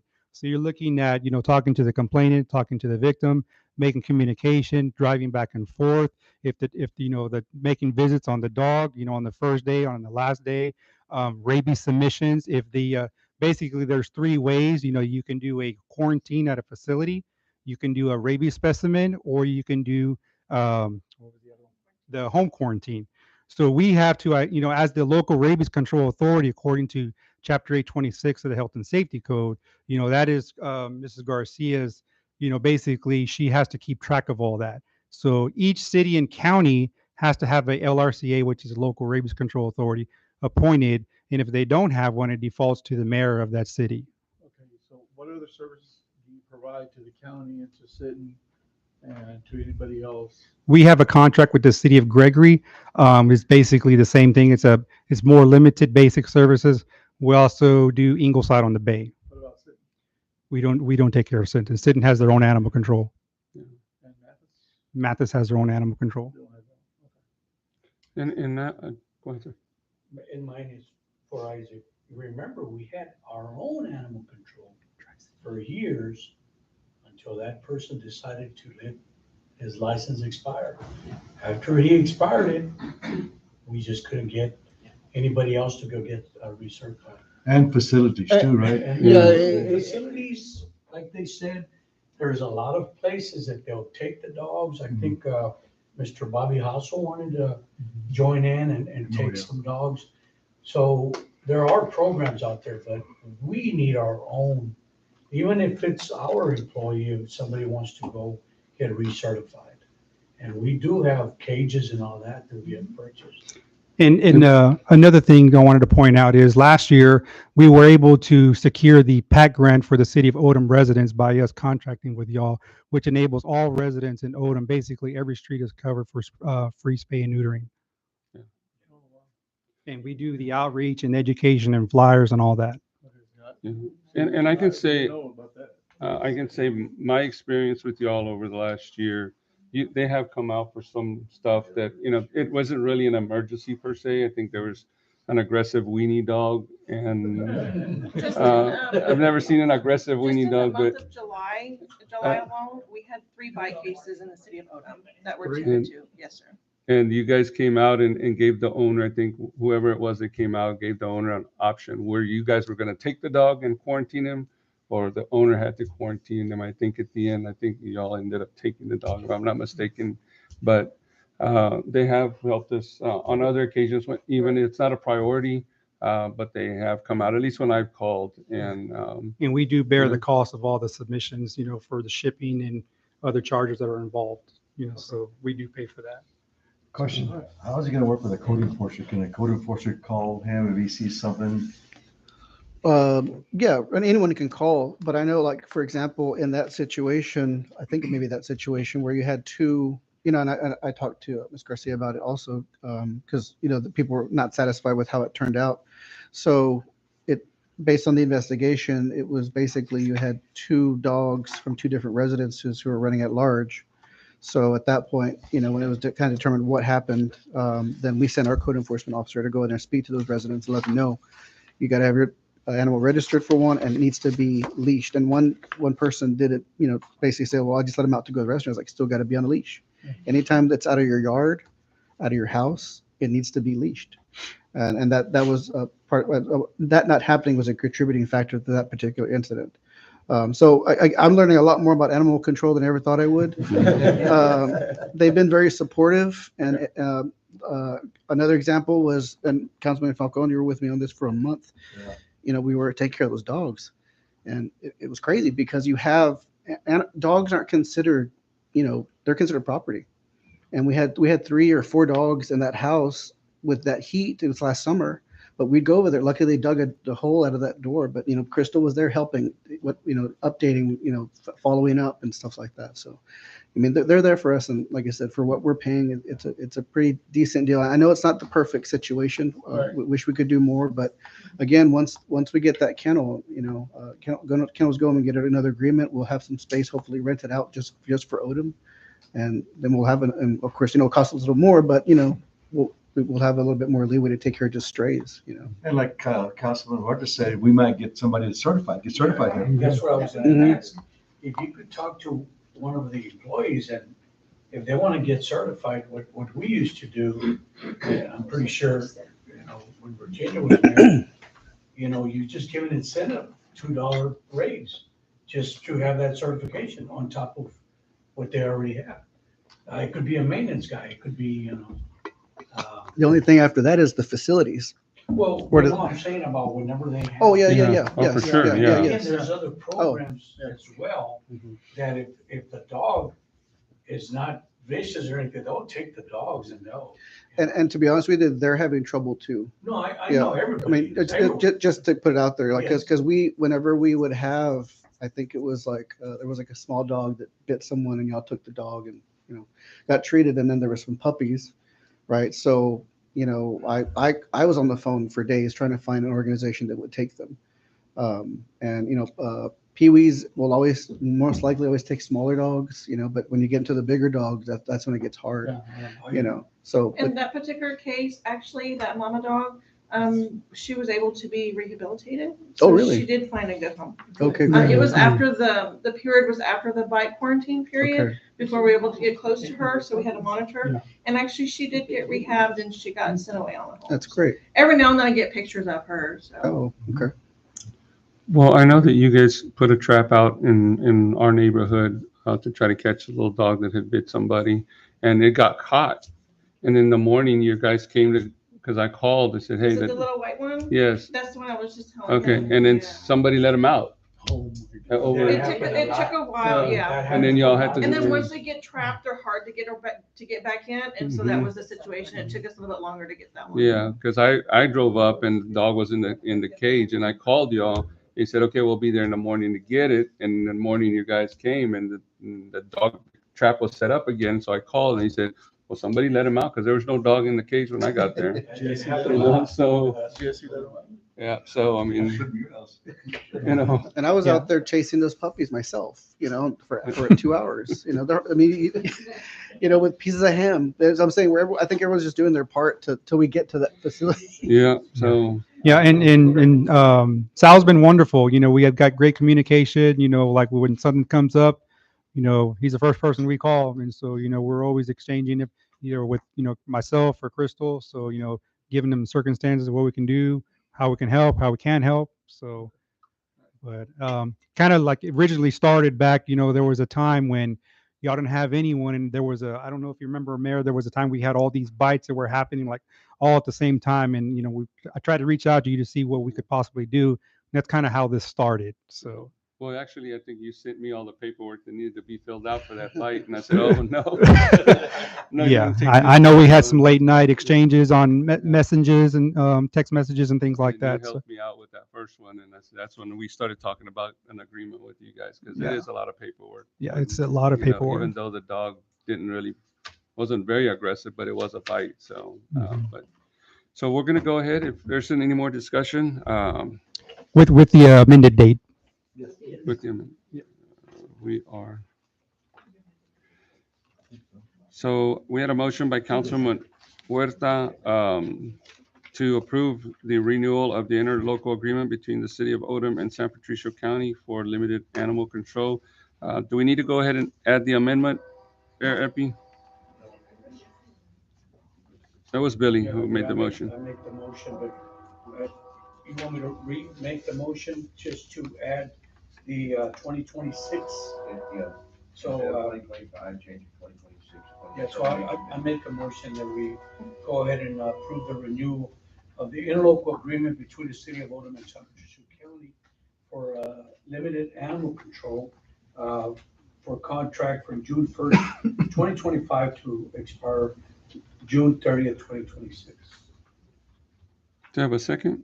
Second. Do I have a second by Councilman Garza? So if there's no more discussion, we'll move forward with the vote with the additional amendment. Place 1? Yes. Place 2? Yes. Place 3? Yes. Place 4? Place 5? All right. Thank you guys. Thank for you. coming. I appreciate it.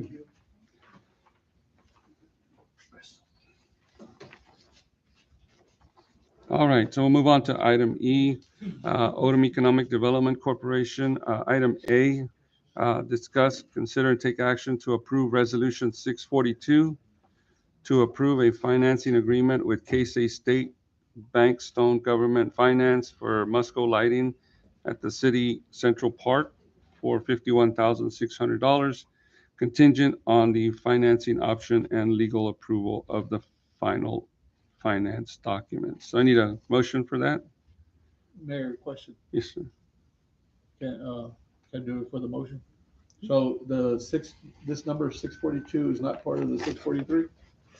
So- It's separate, two different ones? Two different projects. Right, and there might have been some confusion because I put 643 on the, 642 on the agenda, and then the resolution was 643, so it should be 642. So the extra copies you have today are the corrected Okay. ones, yeah. All right. So it's gonna go 642, 643, 644. Okay, so I'll make a motion to approve resolutions 642. Yes. Okay, and do I have a second?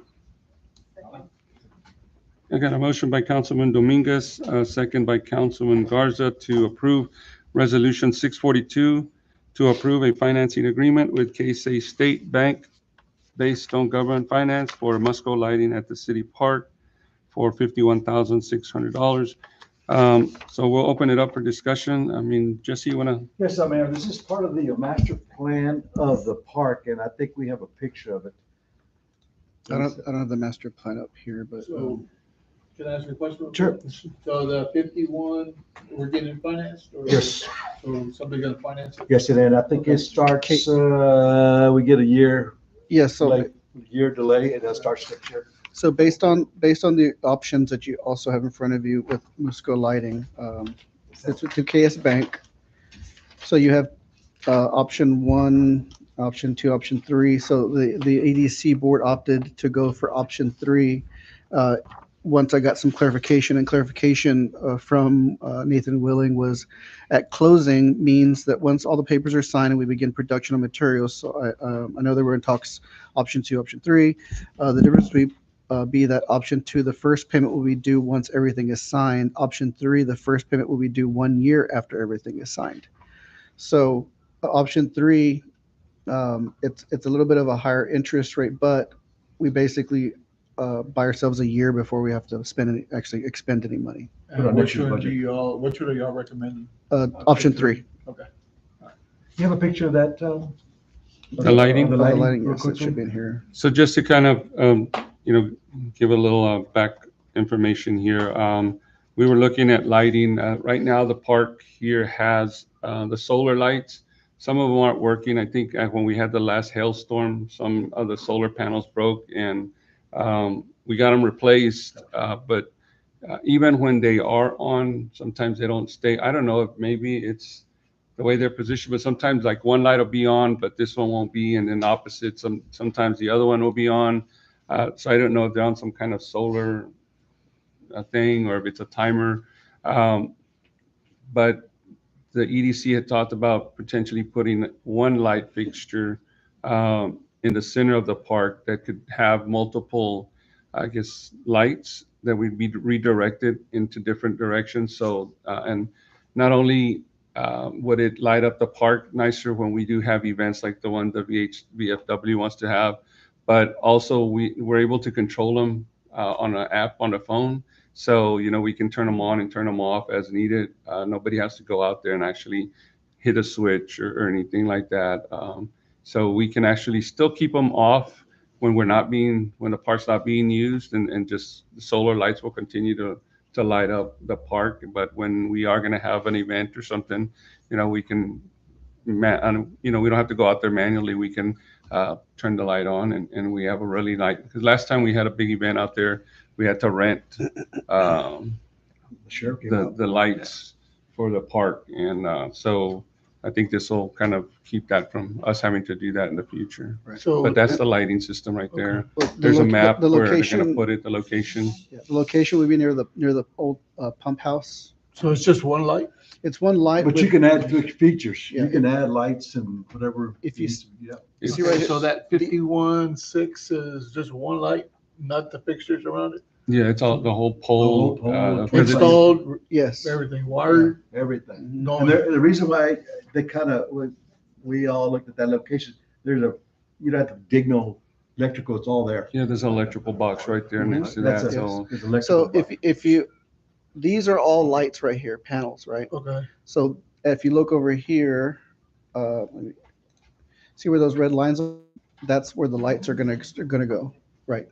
And what's really, what I like about these lights is they're actually angled in a way where the light will stop at the edge of the park and not bleed over into residences or like, you know, or the Or highway. oh.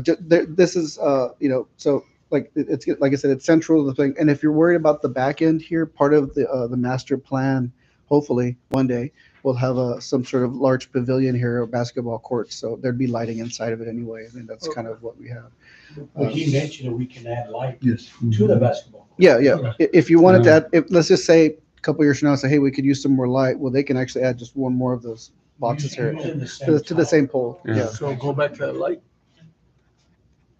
So that 51 covers everything that was there. Everything. It's Yeah. turnkey. Four Turnkey. lights right there? Yep. Turnkey. I think it's 5 actually. Five? Yeah, Well, that's just a sample. I think Yeah, there's 5 lights. Oh, okay. And I think the pole is, what's the height again, Jesse? Do you remember? Oh, shoot, it's not very 30 some, Yeah, it's, and it's also rated for the hurricane. And it's pretty much. Top notch. yeah, it's pretty much what we're putting at the baseball field. It's the Mhm. same company that's putting up the lights at the baseball park. Okay. So, it's gonna be Like I said, it's part of the master plan for the park. deal. And like I said, overall, it's been pretty good. all right. So, And maybe if we get this, hopefully get in before that October. If we push it, Be oh, nice. yeah, for the Yeah. VFW thing. yes. Yeah. We that'd could- be if we nice. could, well, we gotta get the paperwork. Today was get everything Well, started. the 60 days started our meeting last week, Yeah. so we have to wait 60 days before we can expend. So, yeah. So But, we kinda- but in this case, since we don't have to actually spend money for a year, we can just sign all the paperwork and get it started and get everything ordered. Takes like So six, hopefully- 6 to 8 weeks. So we get it. Yeah. We Go could. smoothly. Yeah, so we might be able to get it done by then. Possibly, yeah. Fingers crossed. Yeah. All right, so we had a motion by Councilman Dominguez, second by Councilman Garza to approve the resolution 642, the financing agreement with KC State Bank based on government finance for Musco lighting at the city central park for $51,600. If there is no more discussion, we'll move on with a vote. Place 1, Yes. place 2, Yes. place 3, Yes. place 4, Yes. place 5. Motion carries. Item B, this is for Resolution 643, discuss, consider, and take action to approve Resolution 643 to reimburse the city of Odem to approve park maintenance expense for the following park improvement projects. Number 1 was $580.29 for park flags, 8 U.S. flags. It was 3 POW and 2 Texas flags. Item 2, $636 for July 4th park decorations, which was 6 flagpoles, 6 no drilling flagpole mounts, and 16 U.S. flags.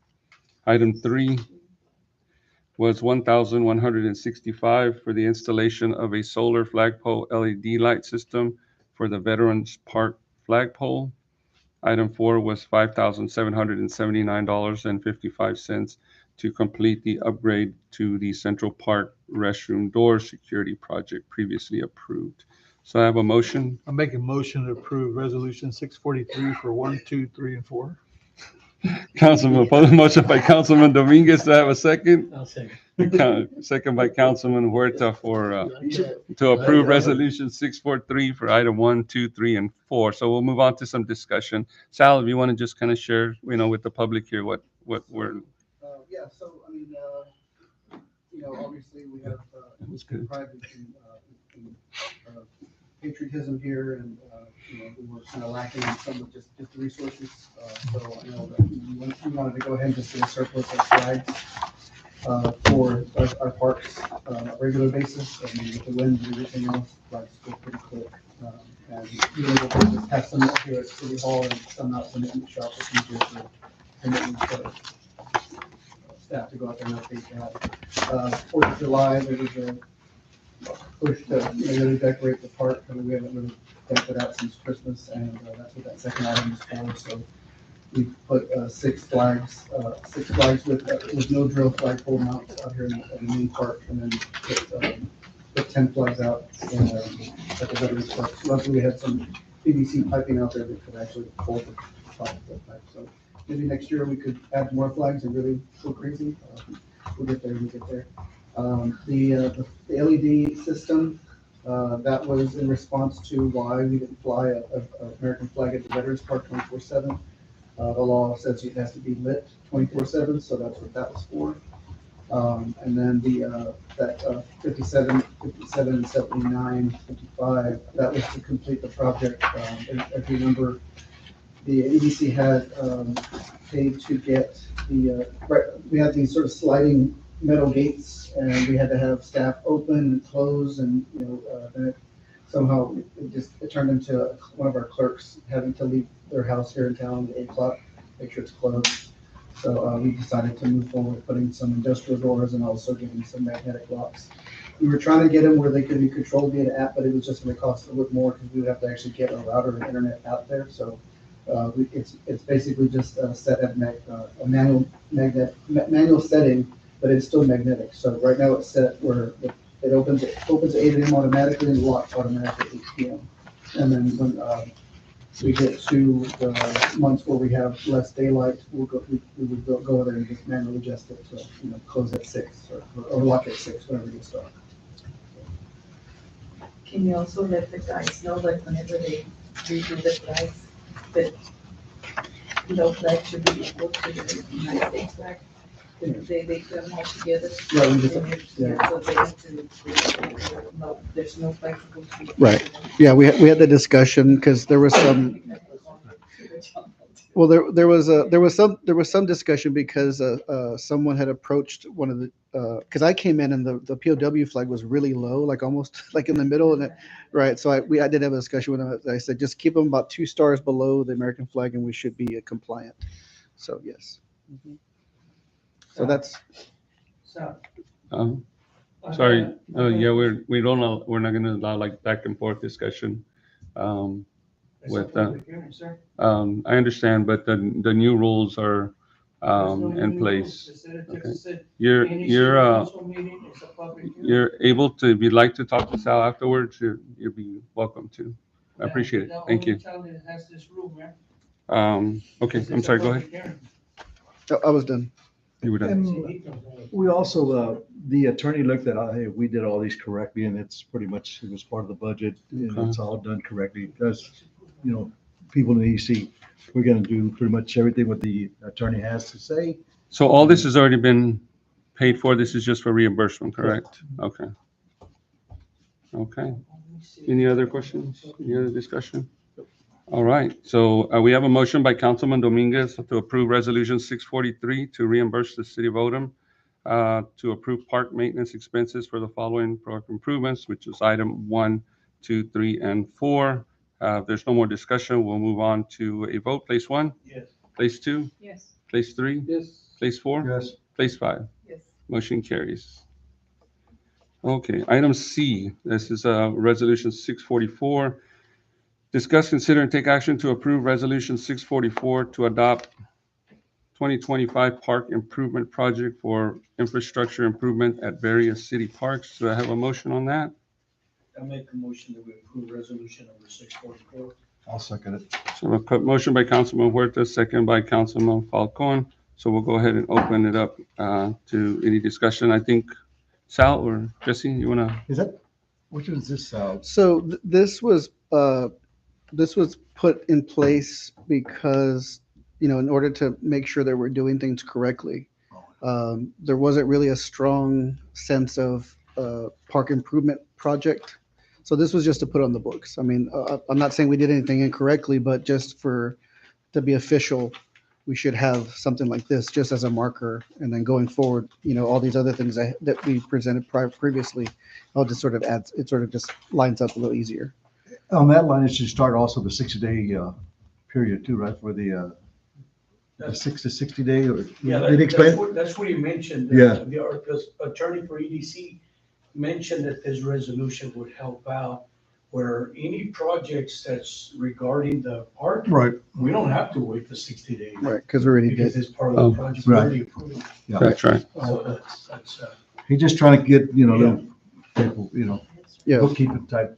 Yeah. Now there was a little I think we had talked about, he originally, he had wanted us, the EDC to do resolutions, but I think the board decided it was a little bit overkill. So as long as we're keeping good record of the meetings and what the EDC is approving, and we're bringing it like this to council, and we have, the resolution signed and all that good stuff, we're kosher. We're good. So I'll make a motion to approve resolution 644. Okay, so I had a motion by Councilman Huerta actually, and second. Yeah, Oh, yeah. Just a Councilman vote. Huerta. I didn't put it. And you seconded. You I'm looking at the seconded. wrong one. I'm looking over here.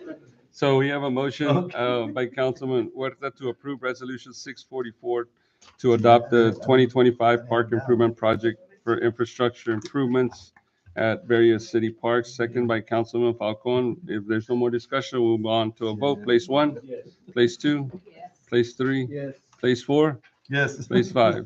That motion carries. Now I got it. Where are we now? Okay, now item F, discuss, consider, and take action to adopt a 2025 budget planning calendar. And I think, do I have a motion? I'll make a motion to approve the budget 2025 budget planning calendar. Motion by Councilman Falcone, a second. Councilman Garza, got a second from Councilman Garza. And the calendar's somewhere in your paperwork here. Is that the one that she had, she looked at? Yeah, it was, Marcy was looking at? it's in here somewhere. No, this one. Sal, if you want to go ahead and just let, kind of, to Betsy, okay.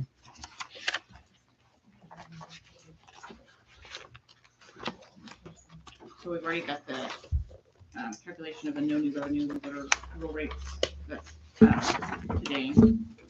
And then we'll need to publish those. We've got the next council workshop scheduled for Saturday, August the 16th, but I think that there was some discussion about moving that to during the week. Someone had suggested that Really, but you wanted wanted, you said weekday, you said one of Yeah. like we could do it the following, I mean, we could, I don't want to be personal, but with my business, I mean, I know everybody works. It's all about you, Billy. It's all about you. No, but it's a limit, Yeah. so my busiest days are Saturdays. Unfortunately, this past Saturday, I had 3 funerals, so I had to cover one of them, so. I'm good with everything. I mean, if I don't have anything that day, but I won't know until. so, I mean, we could, I mean, I think someone suggested Tuesday, the following Tuesday, which is the 19th. Well, that would be another week later. Yeah. Whoever works with. So yeah, it would be, if we moved from the 16th, we would hit the 19th, and that'd be the Tuesday evening. I mean, it doesn't matter to us. I'm already here, so. So it's, I'm good. I'm good. So that would be just a workshop. We're yeah, not that's looking that's at, our second workshop when we should be bringing back after we, from the first meeting, we had some discussion. We'll have some stronger numbers. We have, kind of the way we're going with the tax rate. Mhm. So we should have a proposed for y'all at that point, and we can whittle it down. Hopefully it's close to what you want. August And then we- 19th? Yes, August 19th, Tuesday evening. yeah, I should be okay with that. Yeah. And then next, we have the deadline of August 29th to file the proposed budget. And then after that, September 18th, budget hearing in the newspaper. And then the city council will report a vote on September 22nd. So since we're looking at And these the dates are 19th, all, the deadline to mandated file the proposed deadlines. budget, So we would want to push this to sooner. So if by like the 16th, or the 19th, y'all are all in agreement with the proposed budget, like we got a good feeling, we know this is probably what we're gonna run, we can actually push some stuff up and get the budget approved sooner than later. We just have to have time to, put notices in the paper and, all the deadlines and things that we have to, the procedural stuff that we have to do. so if we get good, we get good kind of on the 19th, we have some good input and we have kind of a draft in place that everyone's agreeable. We can do maybe a follow-up, have a special call meeting on the 26th and approve the budget. I mean, I'd be okay with that. I mean, what do y'all think? I mean, Yeah. so I guess we'll just wait for the 19th, and if we get good numbers, everybody's in agreement, then that'll give you enough time to post it, because you have 3 days, right? It's a new thing, so that would be Wednesday, Thursday, and Friday. That'll start till September. Oh, that's right. That doesn't start till September. September 1. So we're still good. Yeah, I mean, even if you kind of, so that's a Tuesday, so it would have to be posted. You posted it that the next night, day. You have to post it that night to hit a Friday, so I don't know how that works, but it could, I mean, it can be the following week is what I'm saying, but it Yeah, can be fluid. because if you posted it the following day until the 20th, it would be the 20th, that 21, 22, and 25, Monday. And then the meeting's on the 26th, so it would, but I mean, I think Jesse's right. It doesn't really start until September 1st. I Right, think. So, yeah. So we're not, okay. Yeah. I mean, again, this is just a guide, like I said, if we're ahead of schedule, we're not gonna wait, we're gonna keep going if we can, so. So we'll do from the 19th to the 26th. And just so everyone knows, Betsy was the one who kind of put this together, and Are there any like hard dates, like? These are Betsy? all hard dates. Oh, okay. I have another calendar that has the preliminary dates. So we really preliminary can't, dates, and that was probably the dates. We can do all this before, right? These is. Yeah, Yeah. these are our deadlines, so we can definitely get it done before. But it'll have the stipulation of must be held, like the public budget hearing must be held 15 days after the proposed budget is filed So right now. and before the tax levy. so you're looking at, So if I gave you the proposed budget on the 29th, we'd be looking at the 28th. Or we could do it September 15th. and that's for, you're talking about publishing for the 11 days? The public budget hearing. Oh, the public budget hearing, which is, what do you have, where do you have it now? That's for the 28th? But you can, That's, so that you have it on here for the 28th, right? But you say we could move it up if we get Yeah. everything, Right. okay. Yeah, I mean, ideally, it would be great if we could just be ahead of schedule, so we don't have to worry about these hard, close to deadlines. We're trucking along pretty good. It's all because of the hearings and stuff like that and the public notices and all that. So that's where all Right. this stems from. I think we're done at the end of Yeah. August. Yeah. We could Yeah. be, yeah, Yeah. and you're We could voting, be. you could be Yeah. voting first meeting of September to approve the budget, and we're moving forward. Oh, I think we had a pretty good meeting on Saturday. I think so too, so. We should have actually called you in, maybe just have you on your piece or something while you're driving the limo, but I didn't even think about that till right now. So, Yeah, I think we'll be all right. okay. And you're gonna be working with TML, right? Betsy, with some of these? Yes. Okay. All right, so the motion by Councilman Falcon to adopt the 2025 budget planning calendar, and it was second by Councilman Garza. If there's no more discussion, we'll move on with the vote for the approval. Place 1, yes. place 2, Yes. place 3, Yes. place 4, Yes. place 5. Okay.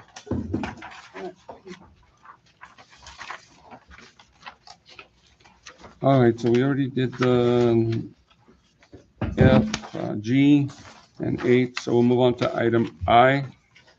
Discuss, consider, and take action to appoint all 7 members to the Odem Economic Development Corporation. Letters of interest were received from the following: Jesse Falcon, Councilman Falcon, Councilman Huerta, Mrs. Ana Hernandez, Mr. Johnny Nino, Councilman Virginia Garza, Mr. Eric Wolf, Mayor David Maldonado, Mr. Ray Witherspoon, Mr. Gilbert Rodriguez, Councilman Becky Veit, and also we added Mr. Andy Soto. Okay, I think Sal, if you can kind of talk, I mean, I think this is kind of, you want to kind of let folks know, I think you handed out the the voter things. I will give the citizens that are here, if you want to kind of come up and talk about, why you're interested in being part of the economic development. Mayor, just, I think Epi's got something. There was an issue that was brought up to me by Sal on Mr. Soto, that I guess letter of interest did not come in through his office as posted. And I guess he just received it recently. So at that point, being that was not in compliance with what was placed, I guess, there was a deadline, right? Yeah, but he sent it to me and within the deadline. I forgot to forward it to Sal, and I think in the past we just made an accommodation because somebody had dropped it in the mailbox and outside instead of actually handing it over. But it was sent to me on time, so it was just. So do they need to make a motion to add it? Yeah, you would have to, because I guess when it was put out, it was put out that they would have to send directly to a letter of interest to who? To the, right? It was an email to me or drop a letter off at City Hall. Okay. Okay. So at this point, I would suggest that if his name's gonna be on the list, then there be a motion made adding his name to this list, and then the council can consider that. Okay. Well, I mean, at this point, we just won't. We'll just keep Mr. Soto's name out of it. I mean, it was on me. I mean, he did email me directly. I just did not forward it. I'll make a motion to put him on there. Okay. I'll make a motion that we add Andy Soto to the list of EDC candidates. Okay. So I'll second it. So there's a motion by Councilman Falcon, and a second by Councilman Dominguez to add Mr. Andy Soto to the list of candidates for the Economic Development Corporation. We'll go ahead and vote on it. Place 1? Yes. Place 2? Place 3? Yes. Place 4? Yes. Place 5? Yes. Okay. So then we are adding Mr. Andy Soto to the list. So now I need a motion to take action on appointing the 7 board members. Do I have a motion to move forward with the voting and tallying? I think we Well, vote on it. I guess at And this point then you we vote, give it we'll to tally Sal. it, Right. and then, Oh, okay, vote on Right. the candidate. That's Okay. So we're, Mayor, back to, I think you deferred to me about, we're gonna do this a little differently before, just for the sake of transparency. So you each have ballots in front of you, and you'll need to write Mr. Andy Soto on the bottom. And then you'll put your name and your place, and then you'll just mark your 7 choices for the board. I'll gather them up. Mr. Sassi and I will tally that up, and then we'll present to you the 7 names that got the top 7 votes, and then y'all would vote on that. And then Okay. if we hit a tie with anything, we'll come back to it, right? Okay. Okay, how many council members can we have? You can have up to 4, but 3 have to be non-city related. So they can't work for the city, they can't be city council members.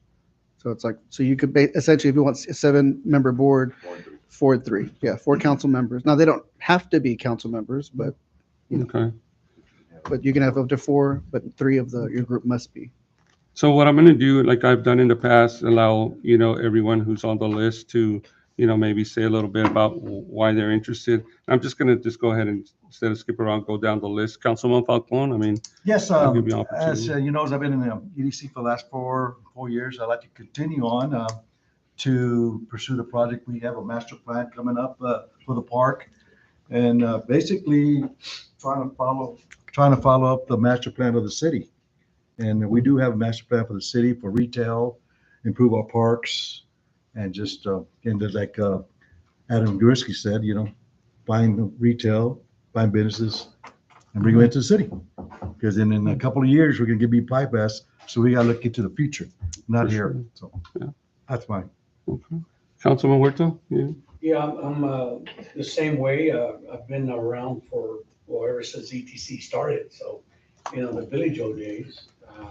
So when this all started with the 4B, we've done a lot of projects. I want to continue serving as a board member. I'm like Jesse, we got to prepare ourselves for the bypass. You know, we got to get new businesses in here. I think it was also mentioned with, she's here, Anna, a good idea with Sharp Park. You know, that's a vision that we want to work with. Bringing in some, like a little town itself. Right, where little you're boutiques, gonna have like yeah. a little boutique shops and all that stuff. Mhm. So I want to see that happen as well. So again, I just want to continue. Miss Anna, since you are here, I mean, you want to step up and, you know,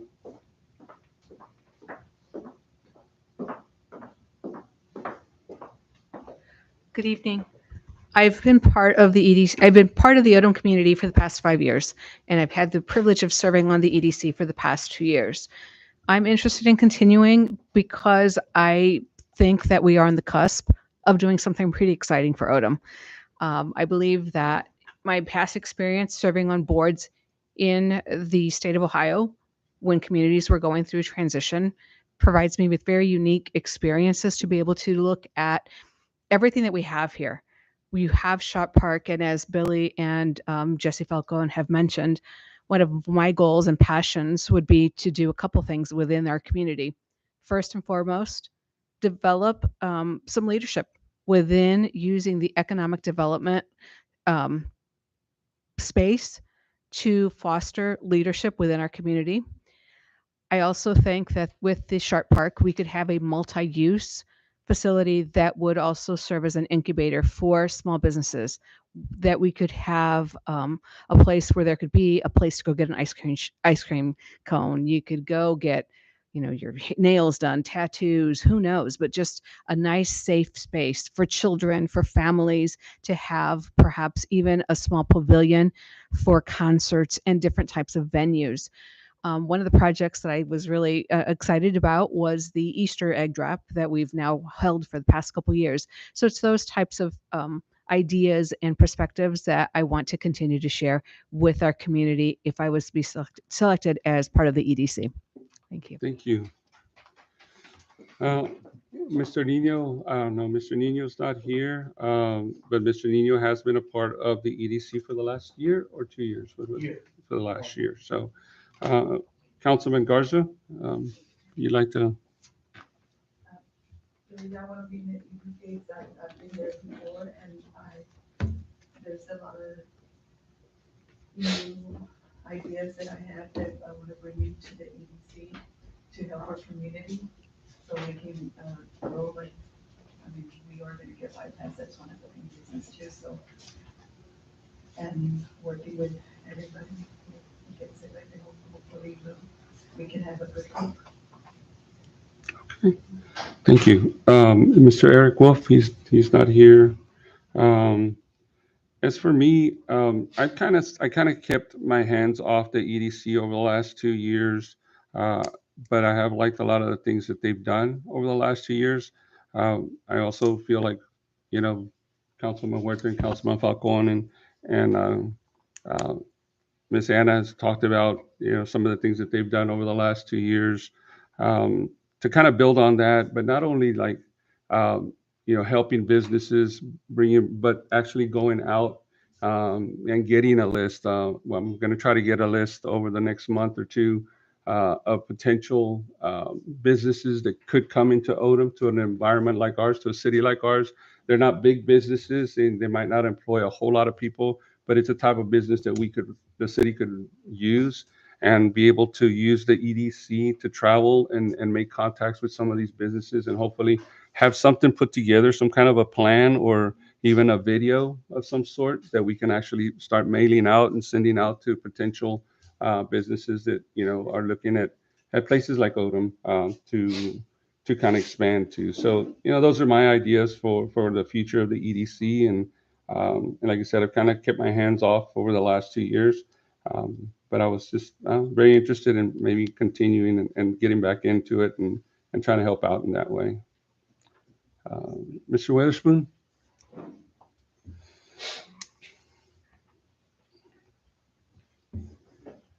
Good Good evening. I'm Ray Witherspoon. I know I'm not a resident directly of Odem, but I do live within the economic development of the city of Odem.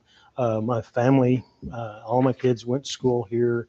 My wife went to school here, and we just call this home. This is, where we've lived for the last 15 years. My family actually has been in the area since 1990, and I just see an opportunity to be able to help the community, put back into the community, and try to keep Odem alive as much as we can with what's going on with the bypass.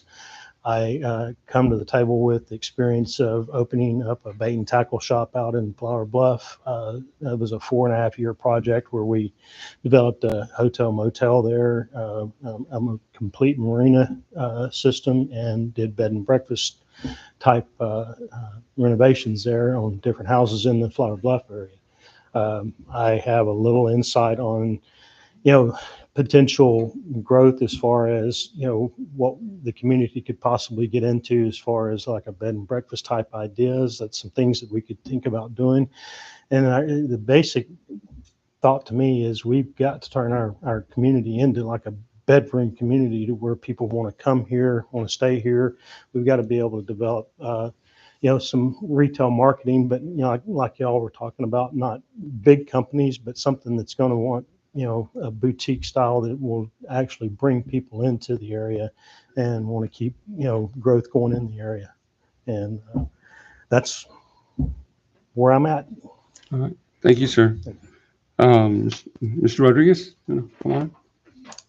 The only reason I want to be on the EDC is because our city's kind of divided because, like the last city council meeting, we had all that bickering and everything and, Epi put a stop to it. But we need to get more people involved. You got the same people doing it all the time. Let's get some new blood in here. Let's get some new people in here. And I want to make Odem a destination. That's the only way Odem's going to survive if it's going to be bypassed. You have to make people want to come here. And I think her idea was great. What were you talking about, the shark park or something like that? And I'd like to work with her and help her get things done because, I love Odem. I've been here for 60 years. I grew up here. I went to high school. I've worked in the South Texas area. I've been here for 60 years. And I love Odem. And I hate to see the way it's divided. I want to unite Odem. I think she's great. She's great. I've got a couple of meetings and I listen to her. And she brings energy to the room. She does. She brings energy. And I like that. That's what the OE. Sorry, I'm getting emotional, but that's what we need. We need energy. We need to get out there and promote people. Like I know some people right now that wants to think about it. I have a friend who wants to build a tattoo shop. A tattoo shop. And then he wants his automotive garage and then he wants his wife who owns a salon. And she's very, very popular on Corpus. And I'm going to push them, hey man, it's cheaper to live out here. They wanted to build a little plaza and they put the three businesses together. And that's what I was thinking about right now. And, we need more information. Like, we need more people to get excited about it. Everybody's excited about it right now. We got to be a destination city. We got to be, we've got, the stuff downtown, 15, 20 minutes away. We're going to push that and say, hey, we're not here. San Antonio's that way, 150 miles. Get them to know that, hey, we're here. And we're willing to take care of them. We want some energy from them. We want to save them. That's why I'm going to thank you.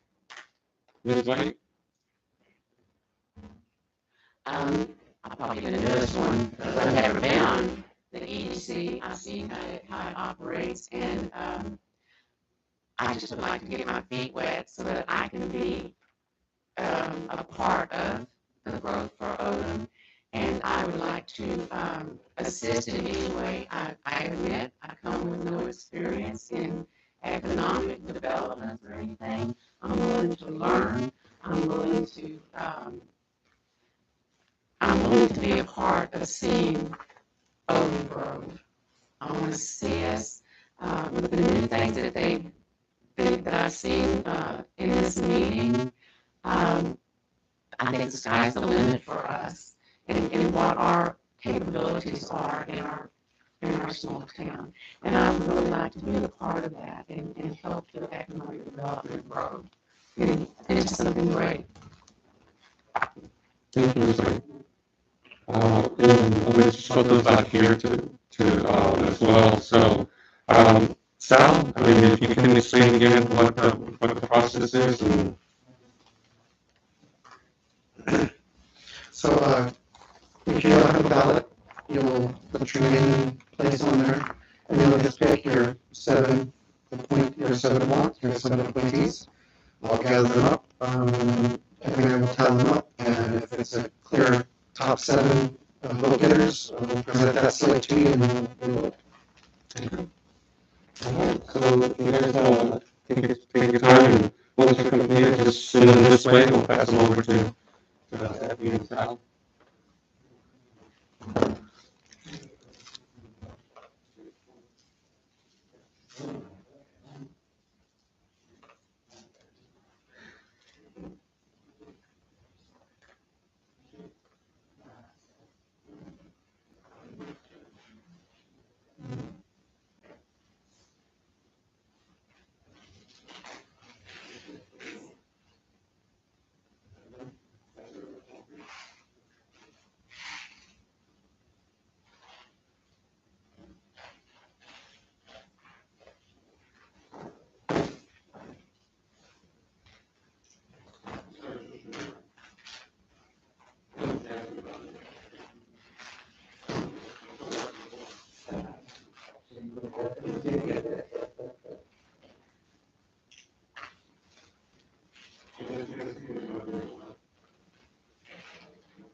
I forgot to ask, were they voting on the 4 council members and then the 4 and 3?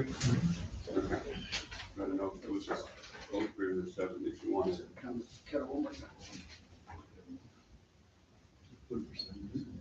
Well, I think he said that you could, but there was a motion made, so I could. 4 and 3, I think it was good. There you said 4 and 3. There's 7 people.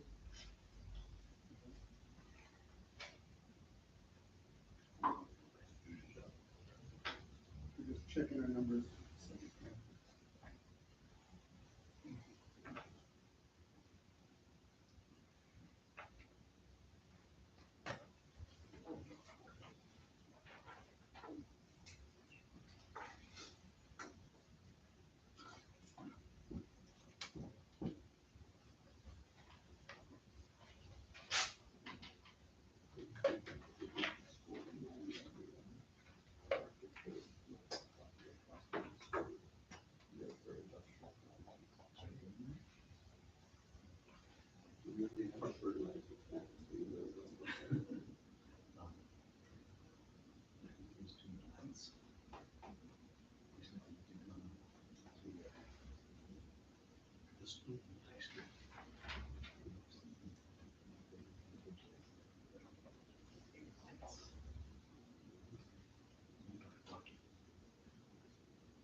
Donna, it's cold in here, Donna.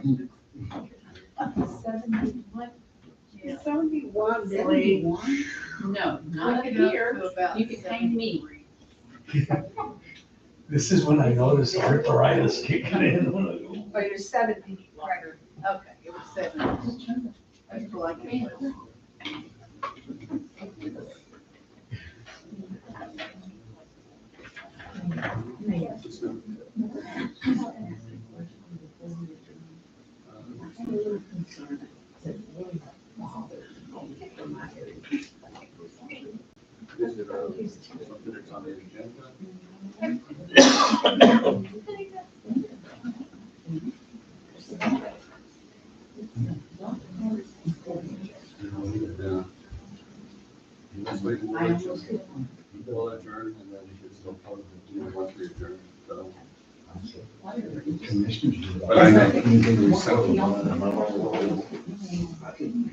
Sal actually followed the young kids when they're stopped and followed them when he got to that kid's house. The parent was attacking Sal verbally because instead of saying, "Oh, I'm sorry," no, he was threatening to what? This young man had 3 little children. He ran the steps and I had to stop talking.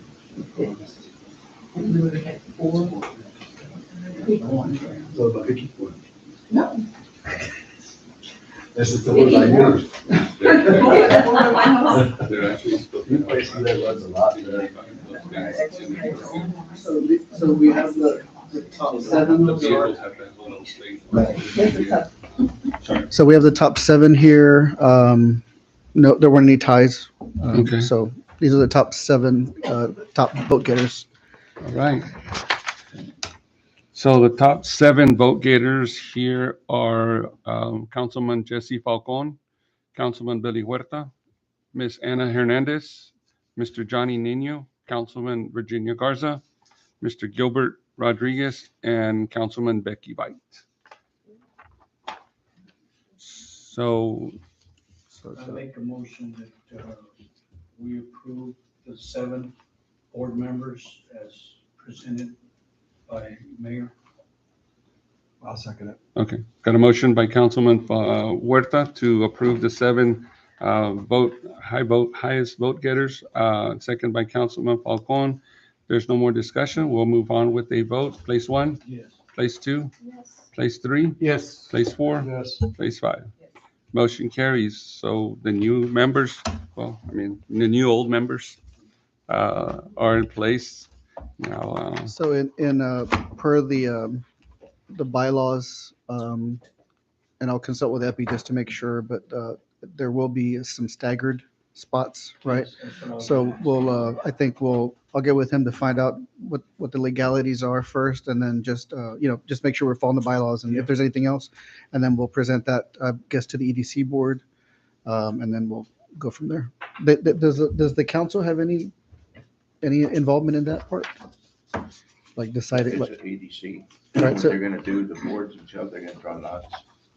And, okay, so we'll draw do even lots. Yeah, it has nothing to do with city council. Okay, so the No, next, it's a- so the next EDC board meeting, we'll draw lots, and then those who pull, I guess, or whatever's aside the time, that they'll be staggered, so they'll be up, those spots will be up again next year on this, June. And then we'll just continue from there. Everybody's here that, no, there's one that's missing. But it's, now you're gonna be able to keep track of those board members that are, Right. All right. because you're the one helping out. All right, so now we move to item 4. Do I have a motion to adjourn? A motion, do I have a second? Second. Motion by Councilman Garza, second by Councilman Dominguez to adjourn. Get a vote? We are adjourned. Huh? Get a vote? They already voted. They all voted? Oh, okay. Didn't hear them. I didn't even hear them. They approved already. Where you at, man?